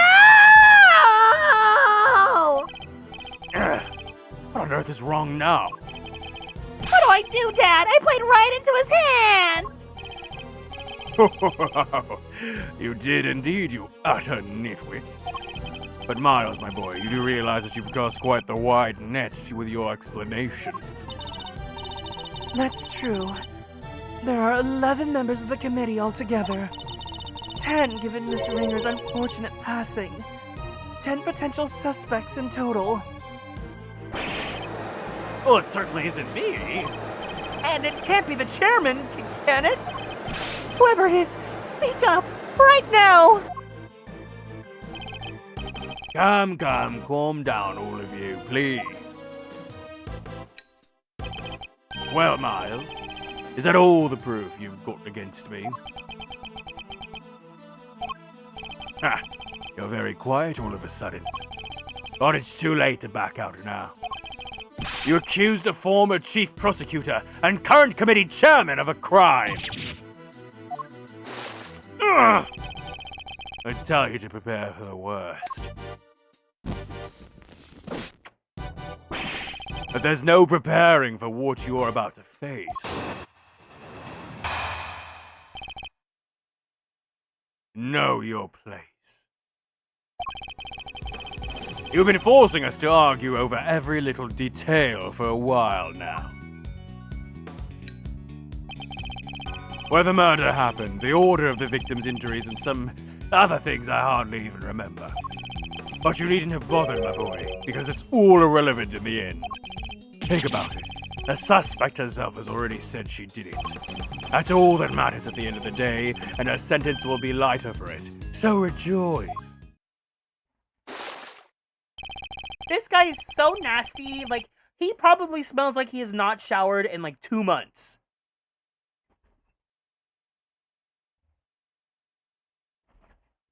And there you have it. Feel free to poke holes in it as you see fit. How can I when that was barely a testimony to begin with? That man, he's a very powerful person, isn't he? It's okay, Mr. Edgeworth. Please just let it go. The beard is matted.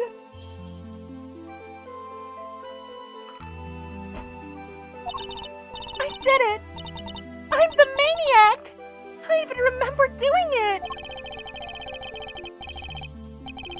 You saw a flash of something half-remembered, Kay. Nothing more. If you must believe in something. Believe me when I say that you should believe in your own innocence instead. But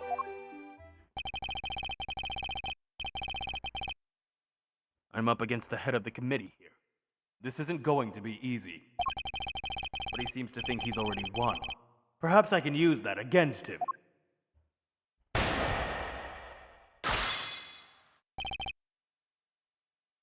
Know your place. Hold it! Even if the broad strokes are correct, it doesn't make something true. Oh, don't be such a stick in the mud. I'd say the bigger picture is more than enough here. After all, every case has its little inconsistencies and contradictions. We let ourselves get bogged down in every single one. We'd never make it even arrests. Once we did, the trials would drag on forever. Even you understand that, right? Not in the slightest. Hence my inquiry into the details. Oh, to be so young and pig-headed. Anyway, you keep digging into these little details.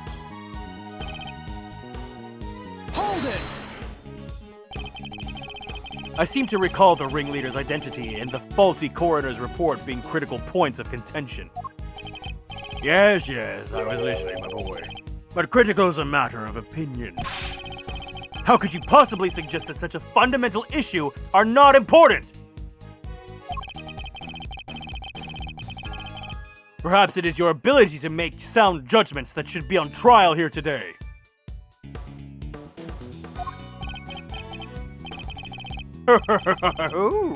Bravo, my young hothead. Wonderfully cutting stuff. You do like to try, though, don't you? Hold it! There's no way any of what we discussed today is irrelevant. Not unless you intend to bury the truth. But none of it is relevant, dear boy. The only reason you keep trying to make it relevant is because otherwise you're up a creek without a paddle. Hold it! Just because she confessed to something doesn't make it the truth. Kay is suffering from amnesia, so any statement she makes should be taken with at least a grain of salt. Objection! Even so, it doesn't exactly solve anything for us, does it, dear boy? It would be nonsensical to dismiss her confession outright. I tell you what, why don't we ask her one last time? Though I'm sure she'll just say she did it again. Fine, let's do it. Let's ask her again. We'll see if she really believes herself to be the culprit. Huh? You mean me? Is this what you really want, Mr. Edgeworth? If it goes badly, it could significantly weaken your position. I know, but there's no other way. I only requested I be the one to question her. You really know to tug at an old man's heartstrings, you know? But fine, ask away. On one condition. This turns out to be a waste of time. That's it.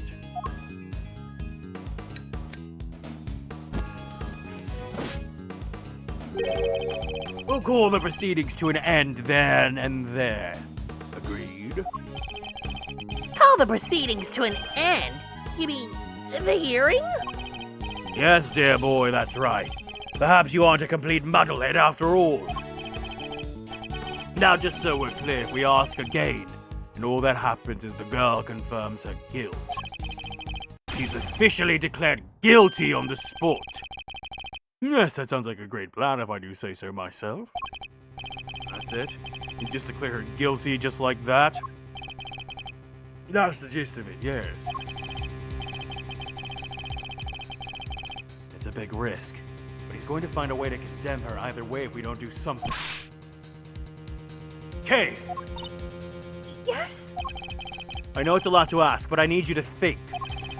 Do you remember anything else about what happened on the day of the murder? Anything that might help us prove your innocence? Why?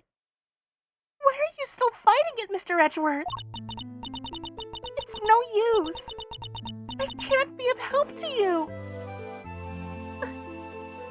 I'm sorry. I'm too scared to try and remember anymore. What if I remember something even worse? And if I did, I'd just be making more trouble for you. Please, just accept it. The Kay you thought you knew is a dangerous criminal. A criminal who let you down and betrayed your trust. Don't worry, Kay. You've nothing to be afraid of. I may not have known you for very long, but I know you well enough. Right now, I'd say I know you better than you know yourself. You would never commit a murder. You never could. Because this is who you really are! Take that! You're the great thief, Yatagarasu! A noble outlaw who would never stoop so low as to kill. Huh?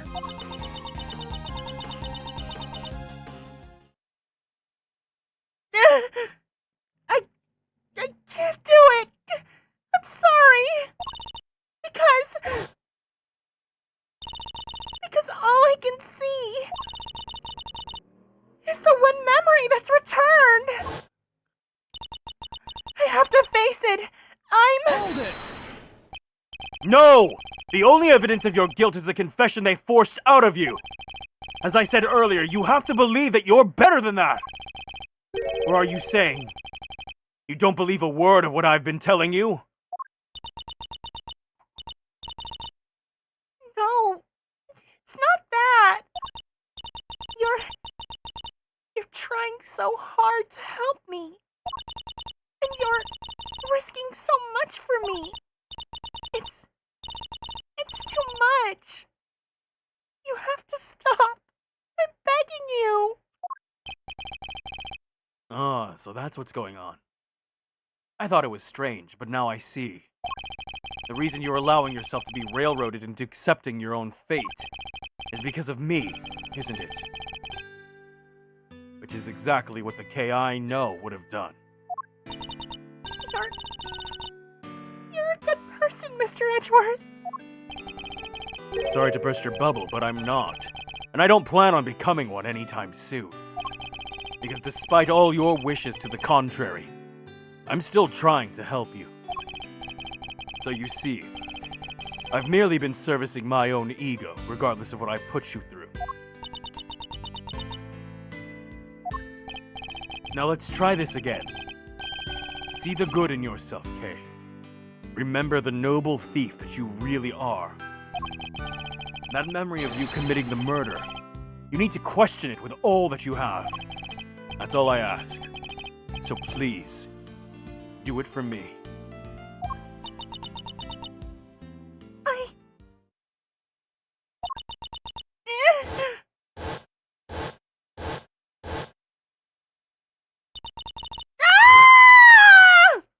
Kay! What's wrong? Do you remembered something? Ho ho! It'd be like some cliche movie plot if she did.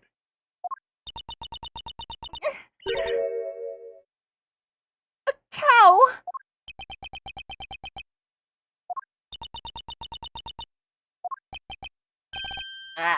A cow? Mr. Edgeworth, if you could perhaps ask her for a few more details. Well, okay. What can you tell us about this cow? I remember! I remember now! The person in the red raincoat, she had it in her hand!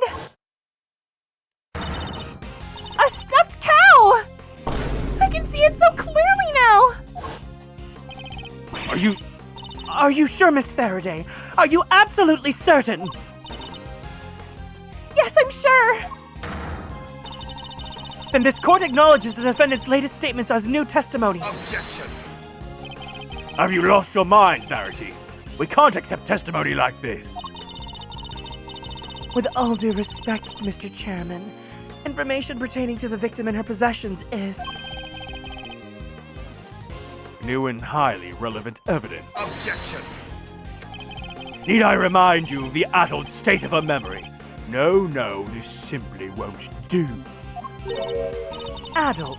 But if we claim her memory's unreliable now, then our own argument is weakened, sir. You said yourself only a few minutes ago that thanks to the suspect's confession, we need not worry ourselves over the finer details. Did you not? Were we to call the validity of her memories into question, then we must also call into question the confession on which our entire argument is based. Is that really the most advisable course of action? Yes, you're right. Proceed as you see fit, then. Hi, Robbie. Thank you, Mr. Chairman. We're still in the game, but only by the skin of our teeth. And only thanks to Judge Gavel's intervention. It's almost as if she was on our side for a second. Well, Mr. Edgeworth, this stuffed animal. I believe the cow in question is this thing here, Your Honor. We found it in the storeroom and believe it is yet another auction lot.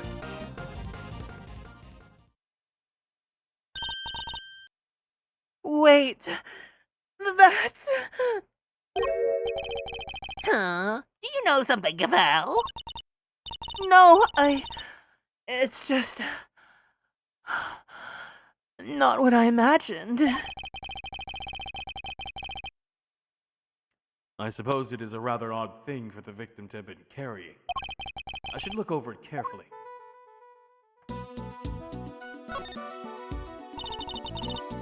The left horn is missing. This hole.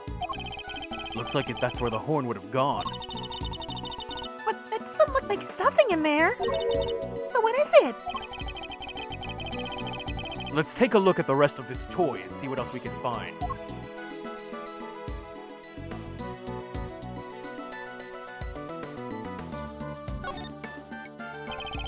The right horn seems intact, but I can't say it's doing much for the overall symmetry of this stuffed toy. Look, Mr. Edgeworth, it moves. It does! It sounds like sand being crushed. It would seem there's a recording device hidden inside.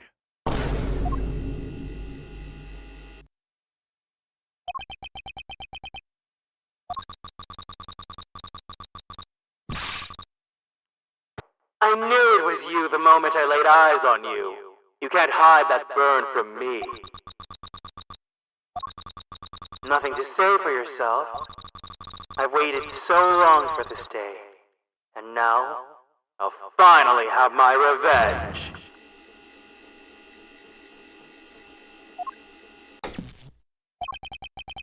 Could this be the moment of the murder?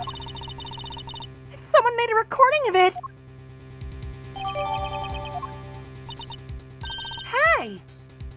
them right there! Them's the voices I heard, sure as eggs is eggs! Unfortunately, we have no way of verifying when these voices were recorded. It's possible they have nothing to do with the murder.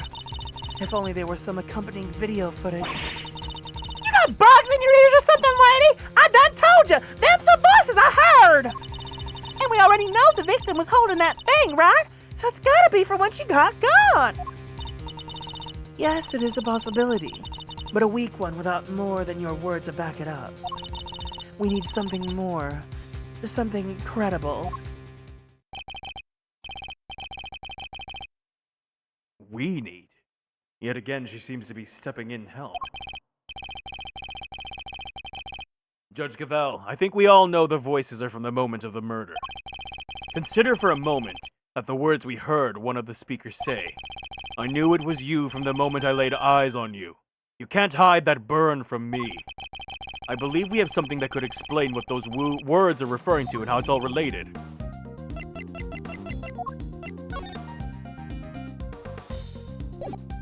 Take that! The coroner's preliminary findings. How do they prove anything? Indeed. What on this page shows the voices must be from the time of the murder. Take that!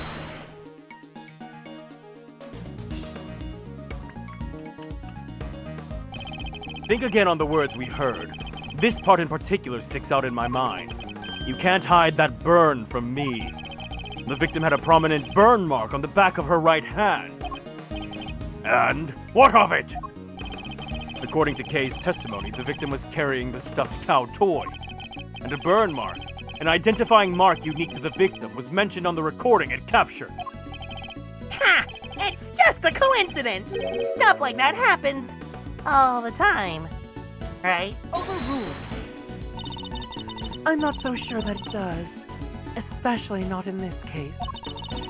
The court accepts that the recording may be from the time of the murder. In which case, one of the two voices must belong to the real culprit. And based on the content of the conversation, it seems likely that it's the one we hear the most. But that still doesn't tell us anything about the killer's true identity, even if they're male or female. Due to the voice changes, correct. Unfortunate, but unavoidable. One thing, however, has become clear. We are now able to say that the voices Miss Hart heard were those of Miss Ringer and her killer. Just like I done told you they was. We can say something else now, too. Then let's hear it. That is, if you don't mind, Mr. Chairman. Do as you wish. According to Miss Hart, just before the murder occurred, two people came up to the storeroom from the committee's chamber on the elevator. The ringleader and one of the auction attendees. It seems that this was the point at which money was exchanged hands. The murder happened immediately afterward, and the auction carried on after that. All of which points to one key fact.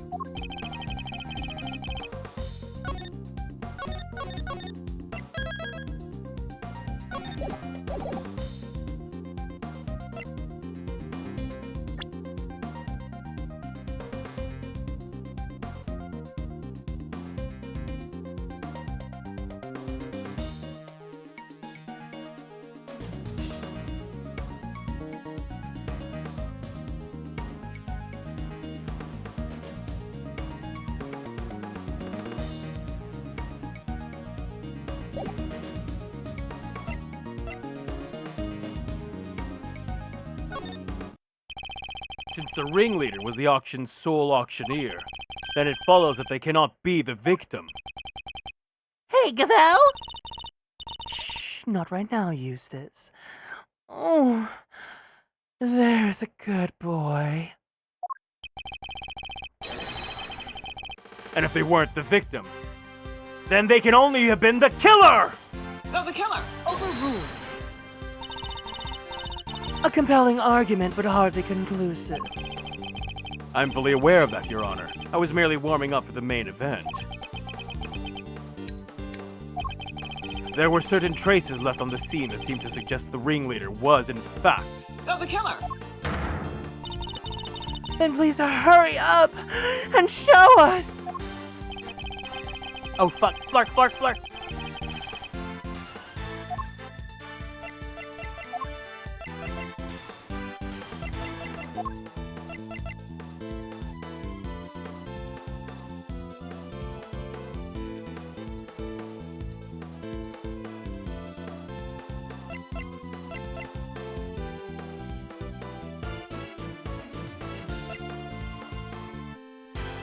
Oh, because she's giving Camila from Fire Emblem.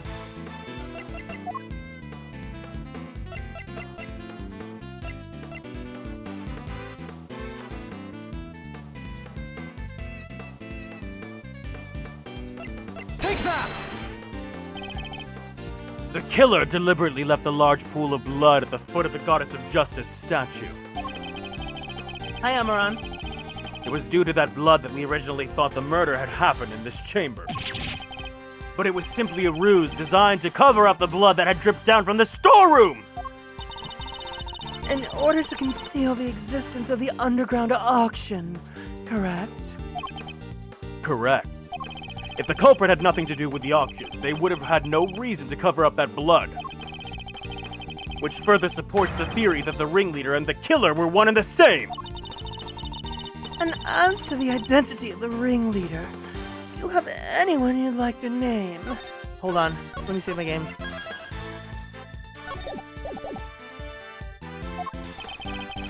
The auction is always held up in this committee chamber, with its storeroom located just overhead.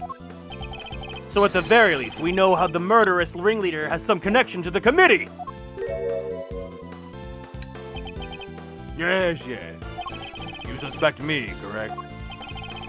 As the committee's most powerful member, that should hardly be a surprise, right? Objection! You're a fine prosecutor, that much I'll give you. But as I think I might have mentioned already, you are also hopelessly naive.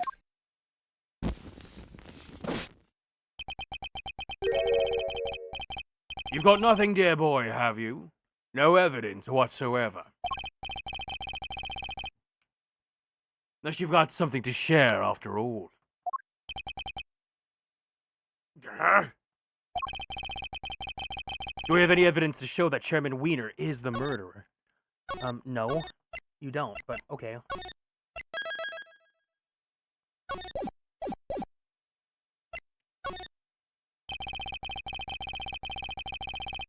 It was Chairman Wiener himself who brought up the fact that I suspected him. He seemed confident right from the get-go that he's untouchable, which means he knows. He knows I have nothing. Well, Miles, my boy, time to pay the piper. I've always wanted to say that. Verity is all yours. Hold it! Wait, dang it! I just remembered something! Huh? You have amnesia too? No, it just came to me. Flash of inspiration, you know how it is. Very well. Say your piece. What are you doing, Verity? Mr. Edgeworth has made it clear that he won't give up until every last lick of hope has been extinguished. So extinguish we must, lest he try to drag us through this excruciating process again in the future. Yeah, what she said. I don't quite get it, but it sounded pretty cool. Don't worry, Dad. I'll help Gavel bring this to a winning finish. We'll show them how wrong they are. Fine, let's hear what the witness has to say. You heard the chairman, Miss Hart. If you would be so kind. Well, all right then. Here goes nothing. The facts, Miss Hart, and nothing but the facts, please. Oh, don't you worry your pretty little head on that front. I'm a journalist. Truth's my middle name. And color me officially worried. So the ringleader's a killer, correct? Which makes the victim one of them auction goers. thing is, that don't add up. I counted 11 people coming down that hatch, see? Then the murder happened, and then the auction started back up again. Now, I had me a little look back downstairs right after that. No. And wouldn't you know it, there were 11 little duckies all lined up in a row again. Ow! And you're sure of this, Miss Hart? Oh, sure, it sure can be, your devilship. Saw my own two peepers. So, 11 before the murder, and 11 again right after means... Wait, that's a thingy! A contradiction, Eustace. Do try to keep up. Miss Hart, did nothing really change at all? I done told you already. They carried right on again like nothing ever happened. Oh, except for, it wasn't nothing much, but What is it? that little old mallet doodad. Can't have yourself an auction without one. Kinda like the one Missy over there's got, but different. The auctioneer's hammer. That's the bunny. I done heard that thing banging and clanging right the way through that nothing. Just like that. So the noise of the hammer stopped midway through? Could that have something to do with the murder? Not Missy. If what Miss Hart is telling us is true, we have something of a problem. Namely, that if the victim is neither the auctioneer nor one of the attendees, your entire theory cannot stand, Mr. Edgeworth. Chalk one up for justice. Eat that, Edgeworth. See, Mr. Edgeworth? There really was nothing we could do. No, there must be something we're overlooking. Something we still don't have an explanation for. I just need to think if I catch K is... Alright, kids. Do we finally have all our answers now? If so, then I expect you to make good... Yeah, did you guys not see the new emote? One moment, sir. I worry that it might still be a little early to pass judgment. After all, we have one more matter yet to resolve. And until we do, we cannot claim complete and total victory over Mr. Edgeworth. Is that not so, Mr. Edgeworth? Frankly, I expected you to have raised your voice by now. A loud, hold it, perhaps. Oh, yes, of course. And once again, she's rescued us from the jaws of defeat. Very well, let's get this over with, shall we? Or is this one other matter that still remains? Why, the contradiction in the coroner's report, sir. That's... I'm back with the witnesses, Your Honor.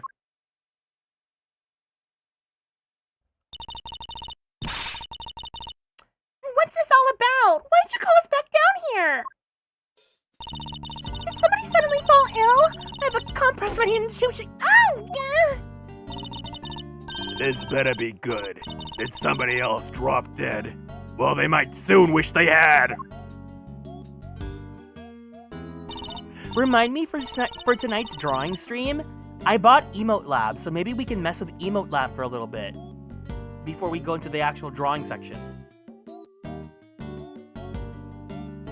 Dr. Hertz, Miss Needler, thank you for coming on such a short notice. Let me assure you, this won't take long. Quit trying to butter me up and cut to the chase, will ya? Of course. We summoned you here to confirm something. What is Judge Gavelle up to? Dr. Hertz, This court asks you to provide us the unabridged truth regarding the following. Do you stand by your preliminary findings? Can you vouch for their complete and total accuracy?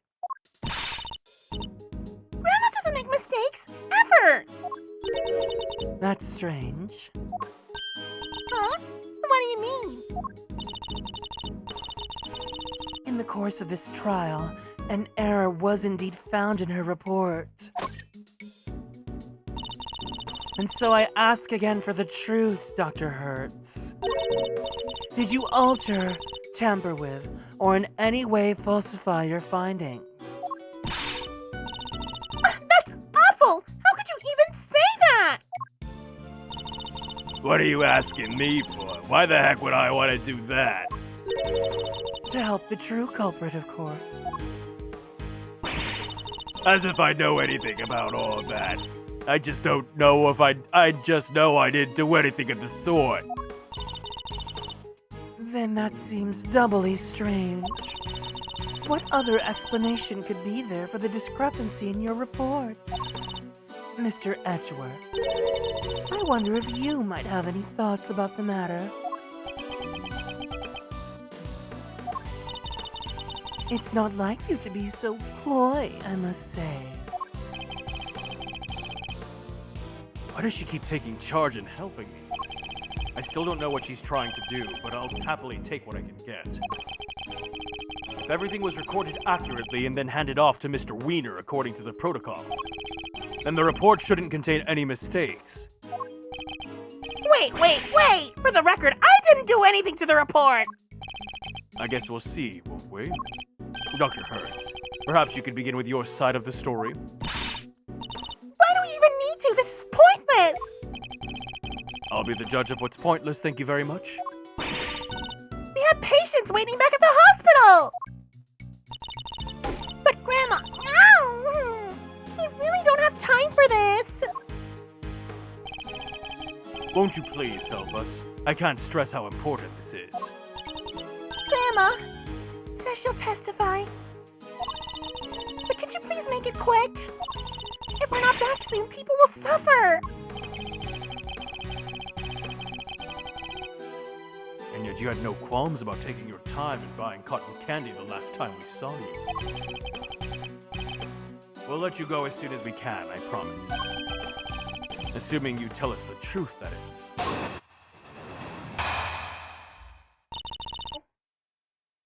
I'll happily take what I can get. You heard it here first. Edgeworth's happily taking what? Taking what, Amaranth? Taking what? No way there's no mistake in Grandma's report! Not never! I've been dealing with the dead longer than you've been alive, Sonny Jim. Me writing something's Me writing something wrong is about as likely as— Ow! And what the heck do you think I'd stand to gain by doctoring a file, hmm? Don't make a lick of sense. And that's all she has to say. Nothing funky here.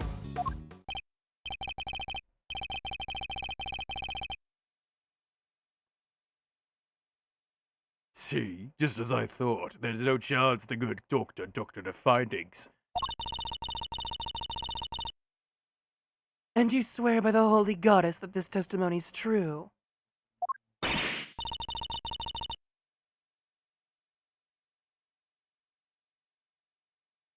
Of course! Grandma's never told a lie in her— Objection! Your opinions are not necessary, Nurse Needler. Your grandmother's the subject of this inquiry, not you.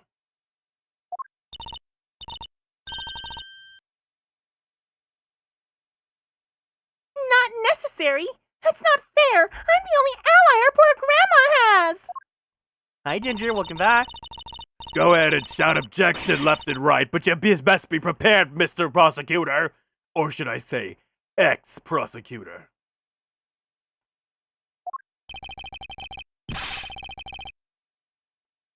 Oh, I'm more than prepared. I'm ready to expose the truth behind the error in the report.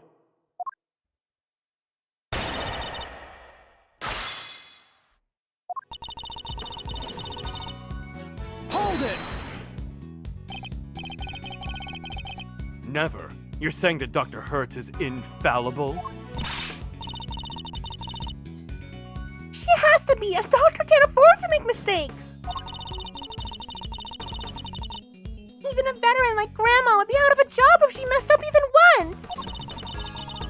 So there's no way she, of all people, would... I got a whole hospital relying on me. Might be that you can bungle your work and survive, mister, but I can't.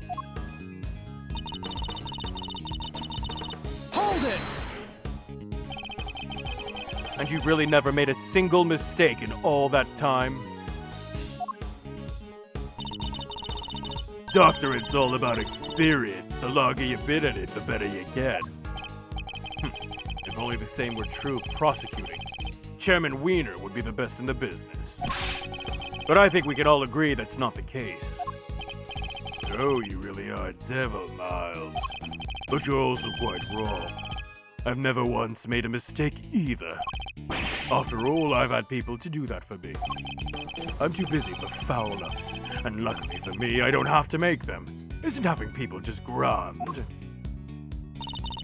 Don't you go try to make doctoring and lawyering sound the same. They ain't nothing alike. Nothing's alike, I tell ya. Hold it!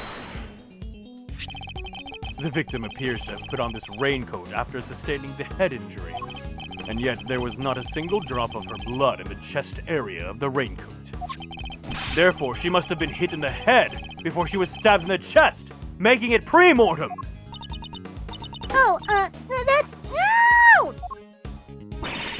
I don't need you to teach me how to suck eggs, young man. Wow!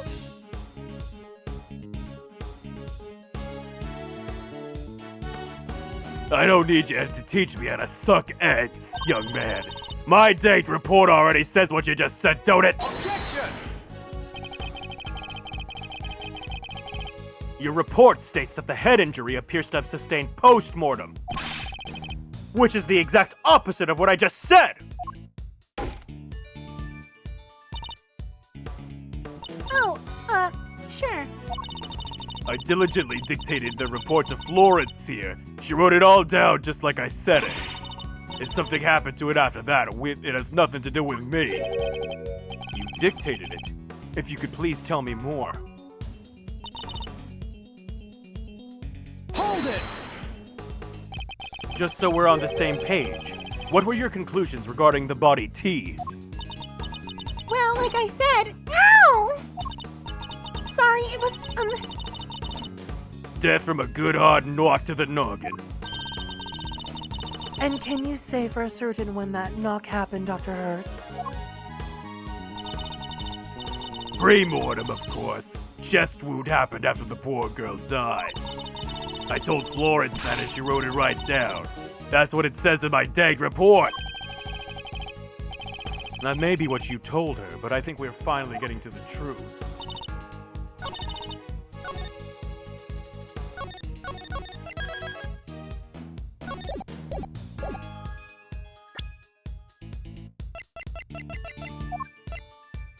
Objection!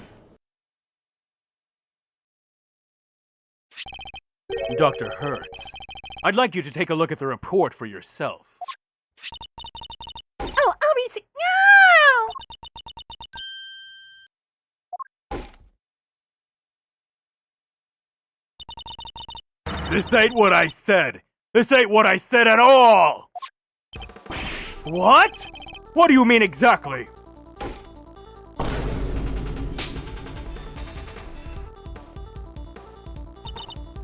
I don't know.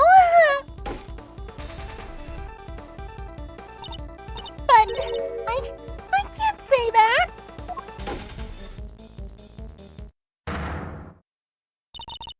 Miss Needler, if you are attempting to bury Dr. Hertz's truth, I will gladly hear her confession myself on behalf of the goddess of justice. Dr. Hertz seems to be telling Judge Gavelle something in private. What? Oh, I see. Very well. Allow me to relay to everyone what you've just told me.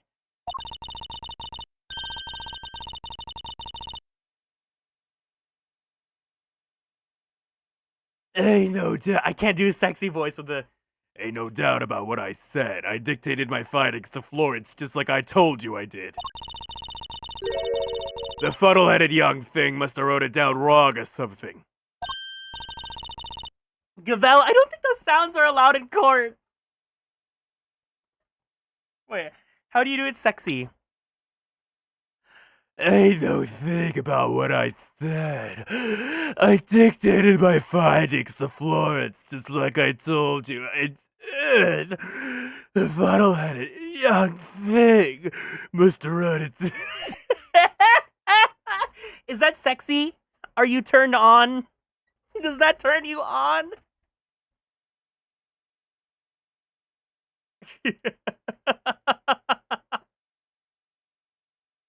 Very good. Okay, thank you, thank you. Just in case, you know. Keep that in my back pocket. Wow, that was a very great impression. It's giving, let me get you an inhaler.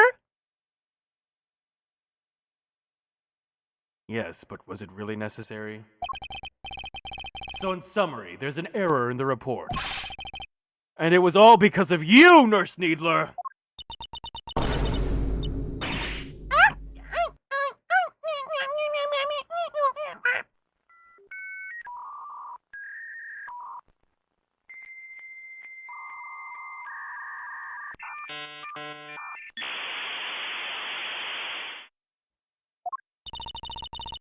The truth facts have now been shown to be that the head injury occurred prior to the chest wound. The question now, Nurse Needler, is why did you introduce such an error? Just a minute, Verity. You make it sound as if the poor girl did it deliberately. Whereas it seems to me she just made a little mistake. Pre-mortem, post-mortem, they're practically the same word, don't you think? Except they mean two completely opposite things. This was deliberate, no doubt about it. But why would she want to change it? Exactly, thanks. Ow! You won't get away that easily. Explain yourself, young lady. But, Grandma, You submitted a falsified report, an act that led to Kay being accused of murder. You owe us an explanation! I can't! I tell you! Not don't want to, but can't. This is rather unpleasant, don't you think? Gagging up on this poor, considerate girl who's only looking after her grandmother. She's nothing to do with anything. She simply made one tiny mistake, so why not leave it there? Objection! You'd like that, wouldn't you? Because the only person her testimony would hurt is you. What on earth do you mean, my boy? Seeing as you're now a de facto ex-prosecutor, you're going to need to explain yourself better than that. I'd be happy to. I'll even spell it out for you. Nurse Needler's role in this crime was very important because...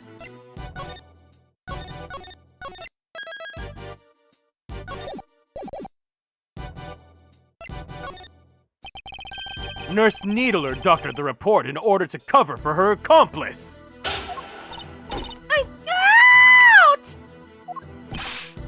Oh, so she's a co-conspirator, this innocent young thing. Do share your grounds for making such a wild accusation, dear boy. The murder couldn't have been committed by one person working on their own. Without at least two people, it wouldn't have been possible to.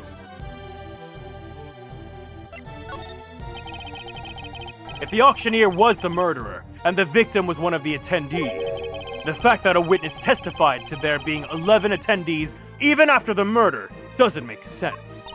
Hey, watch it! Y'all gonna call my good word into question too now? That's not what I meant. In fact, it's quite the opposite. I'm taking you at your word, which means there must be a co-conspirator. I know it's odd, my boy, but sometimes you just have to accept that you are wrong. Objection! I wasn't wrong. I just hadn't considered the possibility of the killer. having an accomplice. But as soon as we do, things start to fall into place.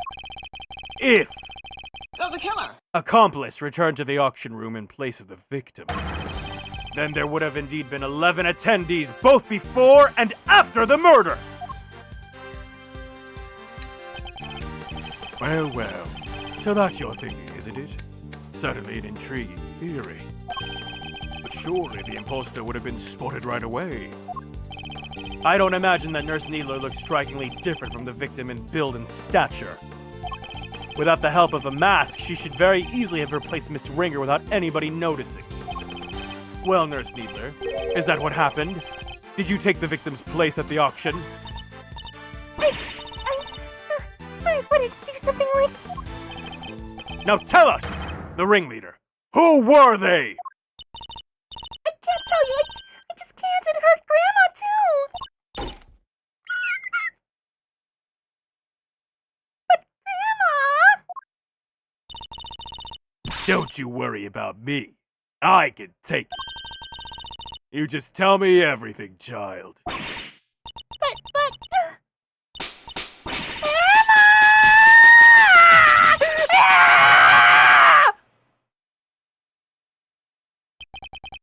So I was right.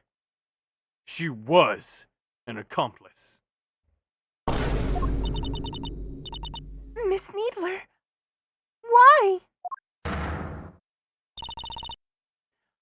Well, Miss Needler, can you explain yourself?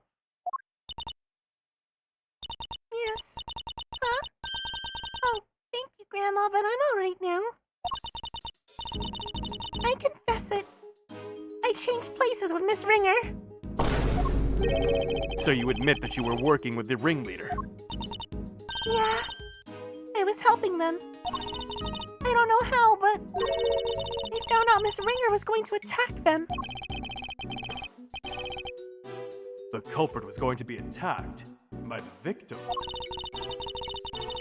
They seemed pretty sure it was going to happen that night, so they made a counterplan. They wanted to strike first, and they wanted me to help them. I was told to go to the storeroom before the auction began and wait there. Hold it!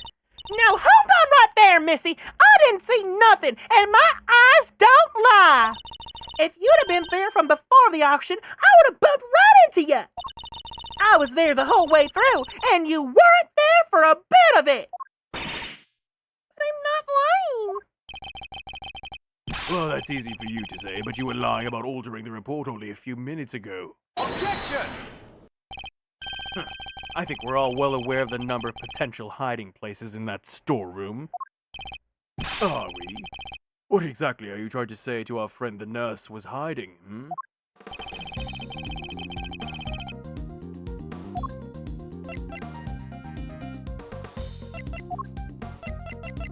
Oh! Take that! She hid inside the clothes box. Oh, she did she?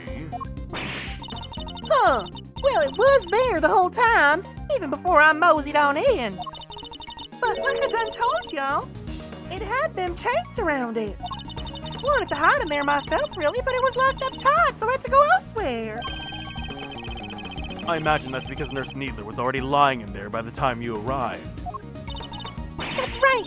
He didn't want anybody to open it or have it would have really blown her cover. So the ringleader told me to climb in and wait until it was time for my part of the plan. And then they were wrapped up in the whole box in chains. I think they took the elevator downstairs not so long after. It was just before the auction was due to start. So the auction was beginning. And you and Miss Hart would have been the only people in the storeroom. Yes, I think so. And the auction proceeded as it always did, until a certain customer came upstairs to complete her purchase. That was when the incident occurred. Miss Hart overheard the victim and the culprit exchanging words around them. You betcha! I was behind that statue there, shaking like a dang leaf the whole time. In the middle of their quarrel, Miss Ringer was killed by the auctioneer.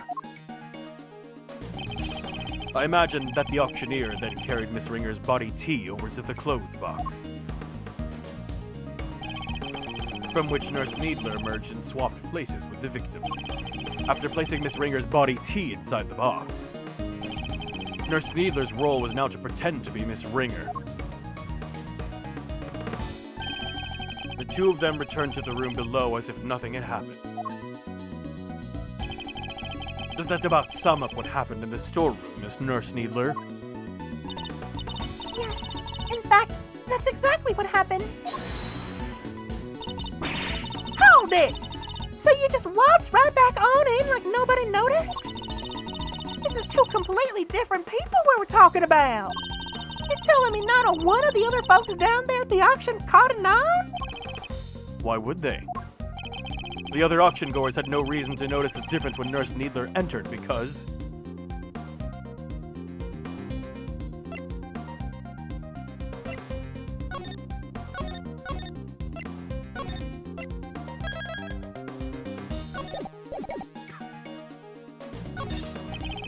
As we've seen, Miss Ringer and Nurse Needler are about the same build. What's more, the auction rules required attendees to wear their masks at all times. If Nurse Needler was wearing the same clothes as Miss Ringer, nobody would have been the wiser. No, and they weren't. I borrowed Miss Ringer's clothes and... No! You left the poor child in her smalls? Have you no respect, girl? No, Grandma, I thought the same thing. It wouldn't be nice to leave her like that. So when the ringleader wasn't looking, I put that raincoat on her. So that's how Miss Ringer came to be wearing it. Thus, the auction was able to carry on as before. Guess the part where I caught the red raincoat on film just came after.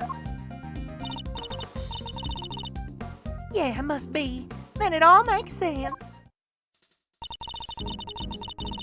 Right after that was when I went on over and looked downstairs through the gap in the elevator. Spied me 11 happy little auction goers, then back I snuck to my little hidey hole. Don't tell me you were hiding back the entire time there. Oh, well, that is, not exactly. What is it? Did something happen?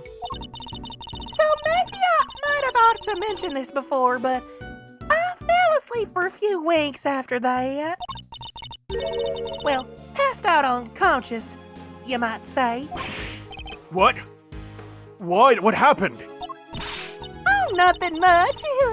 Kinda silly, really, but, there was this sudden loud noise, and it startled me just a little bit, you know? Alright, maybe more than a little, but I just witnessed a murder. Can't blame a girl for getting jumpy. Guess that my heart shook and my head faint. But before I knew it, I was out like a light.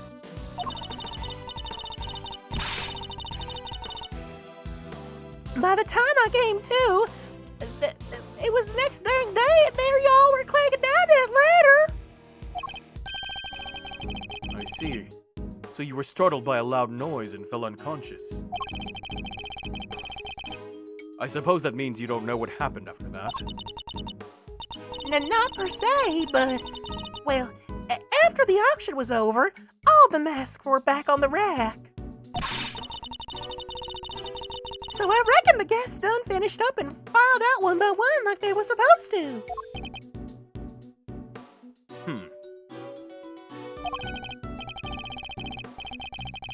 Nurse Needler, once the auction had restarted, what exactly were you doing? I was pretending to be Miss Ringer and placing bids just as the ringleader wanted.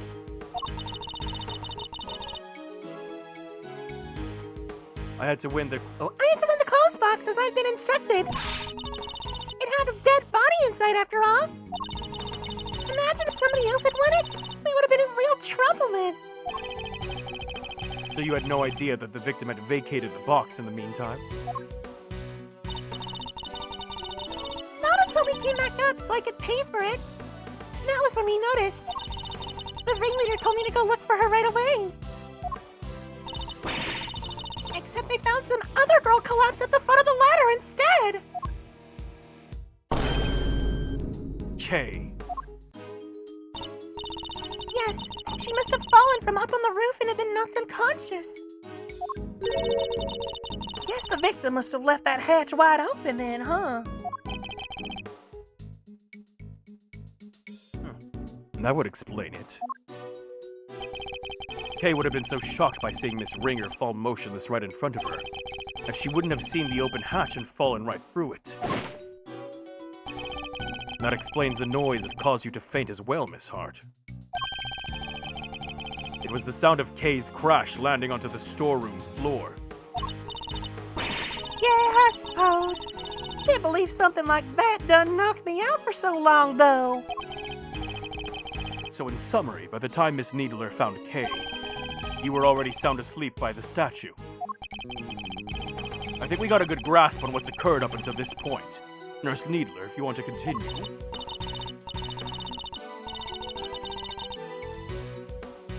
Sure. So I found Kay, and next I found Miss Ringer, and I placed both of them in the clothes box. We couldn't risk any of the auction goers seeing them. They would have caused a real hullabaloo. What was your was that your idea? Or the ringleaders? Theirs. But putting the raincoat on Miss Ringer was my idea. So I tried to get rid of it before they found out what I'd done. I imagine they were none too pleased when they showed up as a surprise piece of evidence in this case. And lastly, the ringleader and I put her into an auctioneer's outfit we prepared. Of course. Which completed the deception and made everyone think she was the auctioneer. All in all, the auction finished up without anybody noticing anything. And that was that. Now that we know the extent of your crimes, Nurse Needler, if you have anything further to share, I'd advise you do so immediately. I wish I could tell you more, but I'm sorry, that's all I know. Oh, except for one other thing. It did seem a little strange, I guess. When I was borrowing Miss Ringer's clothes, I took everything I could, but I couldn't take her hair, obviously, so... Ow! You're dang right you couldn't take her hair. What kind of medical professional are you? That's where you draw the line? So taking her clothes was okay? Her hair was totally different. The style, the length, everything. I kind of panicked. But the ringleader thought of everything, including wigs. 2 of them, in fact. There was a straight one and a wavy one. They were both stashed in the clothes box.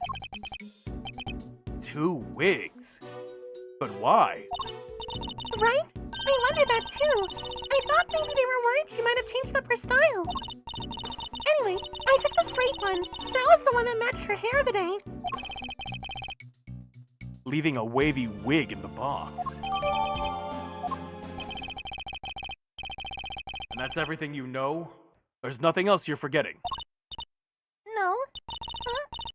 No, really, Grandma, that's everything. And I take it that you really have no idea who the ringleader might be. Sorry, I only know that they were in charge of the auction. I didn't see them without their masks on. And they were pretty careful to keep their identity a secret from everyone. Ugh! If I can't get something concrete on them... Oh! Well, Miles, are we about done? You've proven the nurse was part of the murder plot, but sadly for you, it doesn't change a whole lot. Because it does nothing to prove that Kay Faraday isn't the ringleader. And justice must prevail. We can't change the law, even for your sake.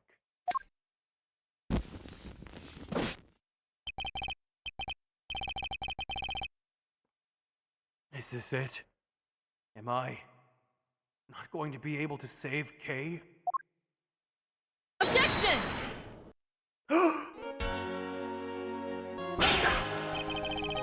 Francisca! What are you doing here?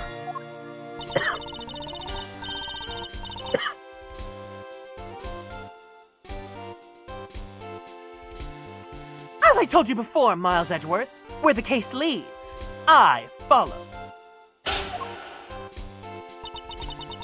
Your dedication is an inspiration to us all. But don't go getting the wrong idea, little brother. I'm only here to deliver the truth regarding the suspect. I'm certainly not here to forgive you for abandoning the way of the prosecutor. I understand that. You should thank your former subordinate for what I'm about to share. Why can I not read English today? In his desperation to help Kay Faraday, he gave me a valuable piece of information. Detective Gumshoe did that? Prepare yourself, Miles Edgeworth, for the final piece of the puzzle. Rosie Ringer's head wound was the first of the injuries she suffered, not the second.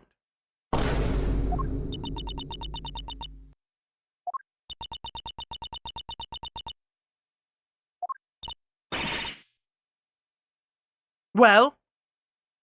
Someone say something! Yes, there's no easy way to say this, Francisca, but we already proved that ourselves.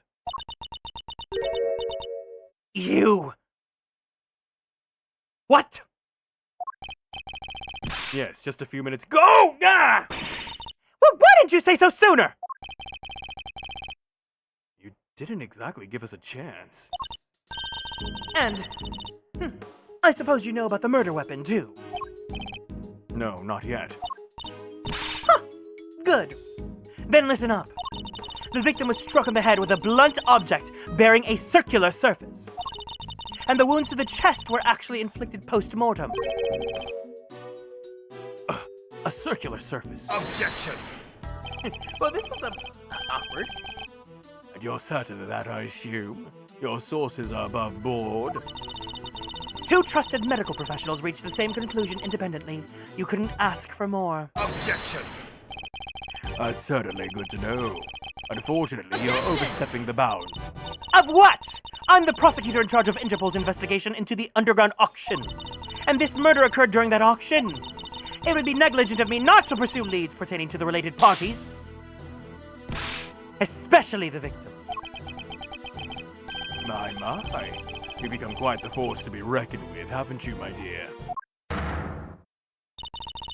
Then all parties are in agreement. The victim died from a blow to the head.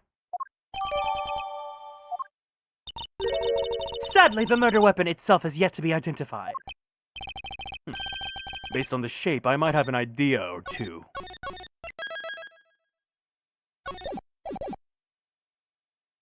But guys, I didn't turn up any other weapon during my investigation. And yet one need only think about the setting in an auctioneer's tools, and the answer should be obvious. An object with a circular surface used in an auction. We are obviously talking about.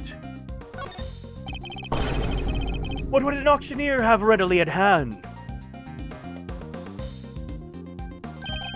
An auctioneer's hammer, of course. But we never found one of those. If the auctioneer was indeed... No, the killer! It does seem likely candidate for the murder weapon. Wait, what? Stop it. Gavel, are you good there? Do you need some time to think? But without the evidence to support your theory, it remains nothing more than that. Oh, I have just the evidence you need right here. This piece of evidence strongly suggests the auctioneer's hammer was the murder weapon.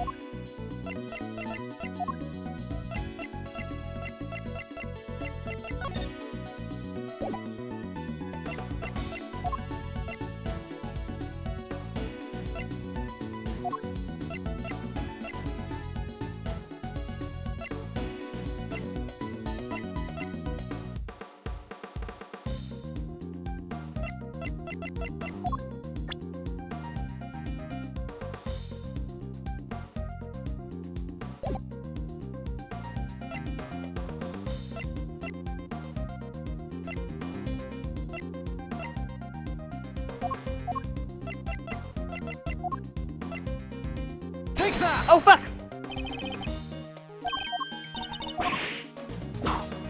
I hit the wrong button. I hit the wrong button.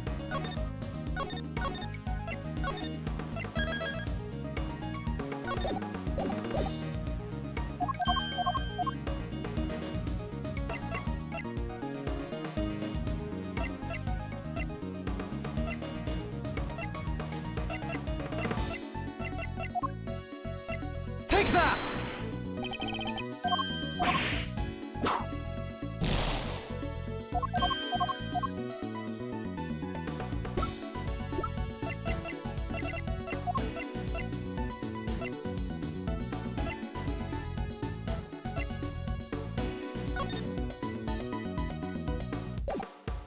Take that! Oh! Miss Hart told us something very... I'm gonna go back. Hold on. I'm gonna load. I'm gonna reload.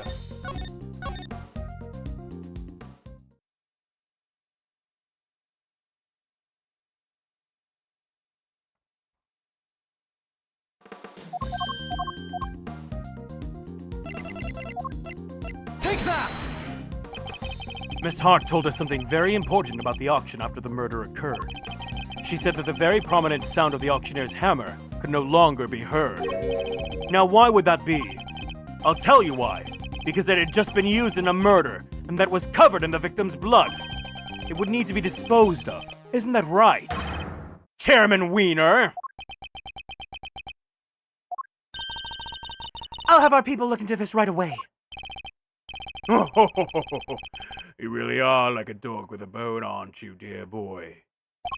But if you can't dedicate yourself to a cause when you're young, when can you, hmm? He seems very confident that we'll never find it. Very well. A search for the murder weapon will be conducted. In the meantime, this court is in recess. To be continued. Bum bum bum bum bum. Nice, we made it to the end. Perfect.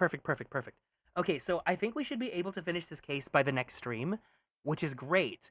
But I'm gonna go. Wasn't that crazy? The escalations, the nurse, the gag.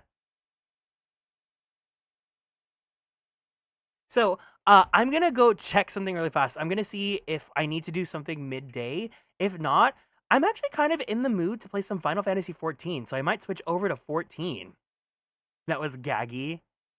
Gagatandra Boots. So give me like a minute. I'm gonna see if I need to like do anything midday. If not, I'm gonna play some 14, and then we stop drawing tonight. But just give me a second. I'll BRB in like a minute.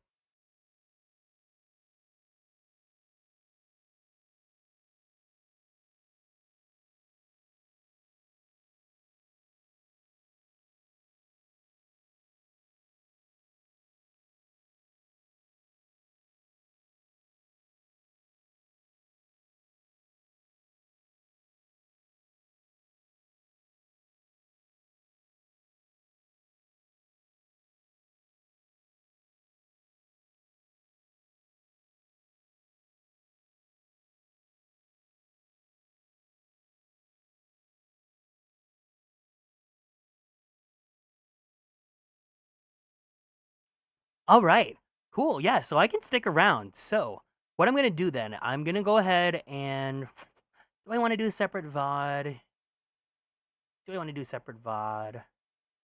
Yeah, I do, because then you guys can go in first. Okay, we're gonna end the stream here for Ace Attorney. Say our goodbyes for Ace Attorney, and then I'll start the stream again. Get Final Fantasy 14 ready, and then whoever wants to win first, good luck with that. So I'll see you in just a bit. But for anyone that's gonna be leaving now, thank you guys for hanging out. You guys want to keep up on all the socials, you guys know what to do. Twitter, YouTube, TikTok, Blue Sky, Atelier Kieran. Discord server, there's a redeem for that. You know all that stuff. Be an adult if you want to watch my stream. Or else. I'll see you guys in just a little bit for some Final Fantasy. Until then, guys, Atu Kieran!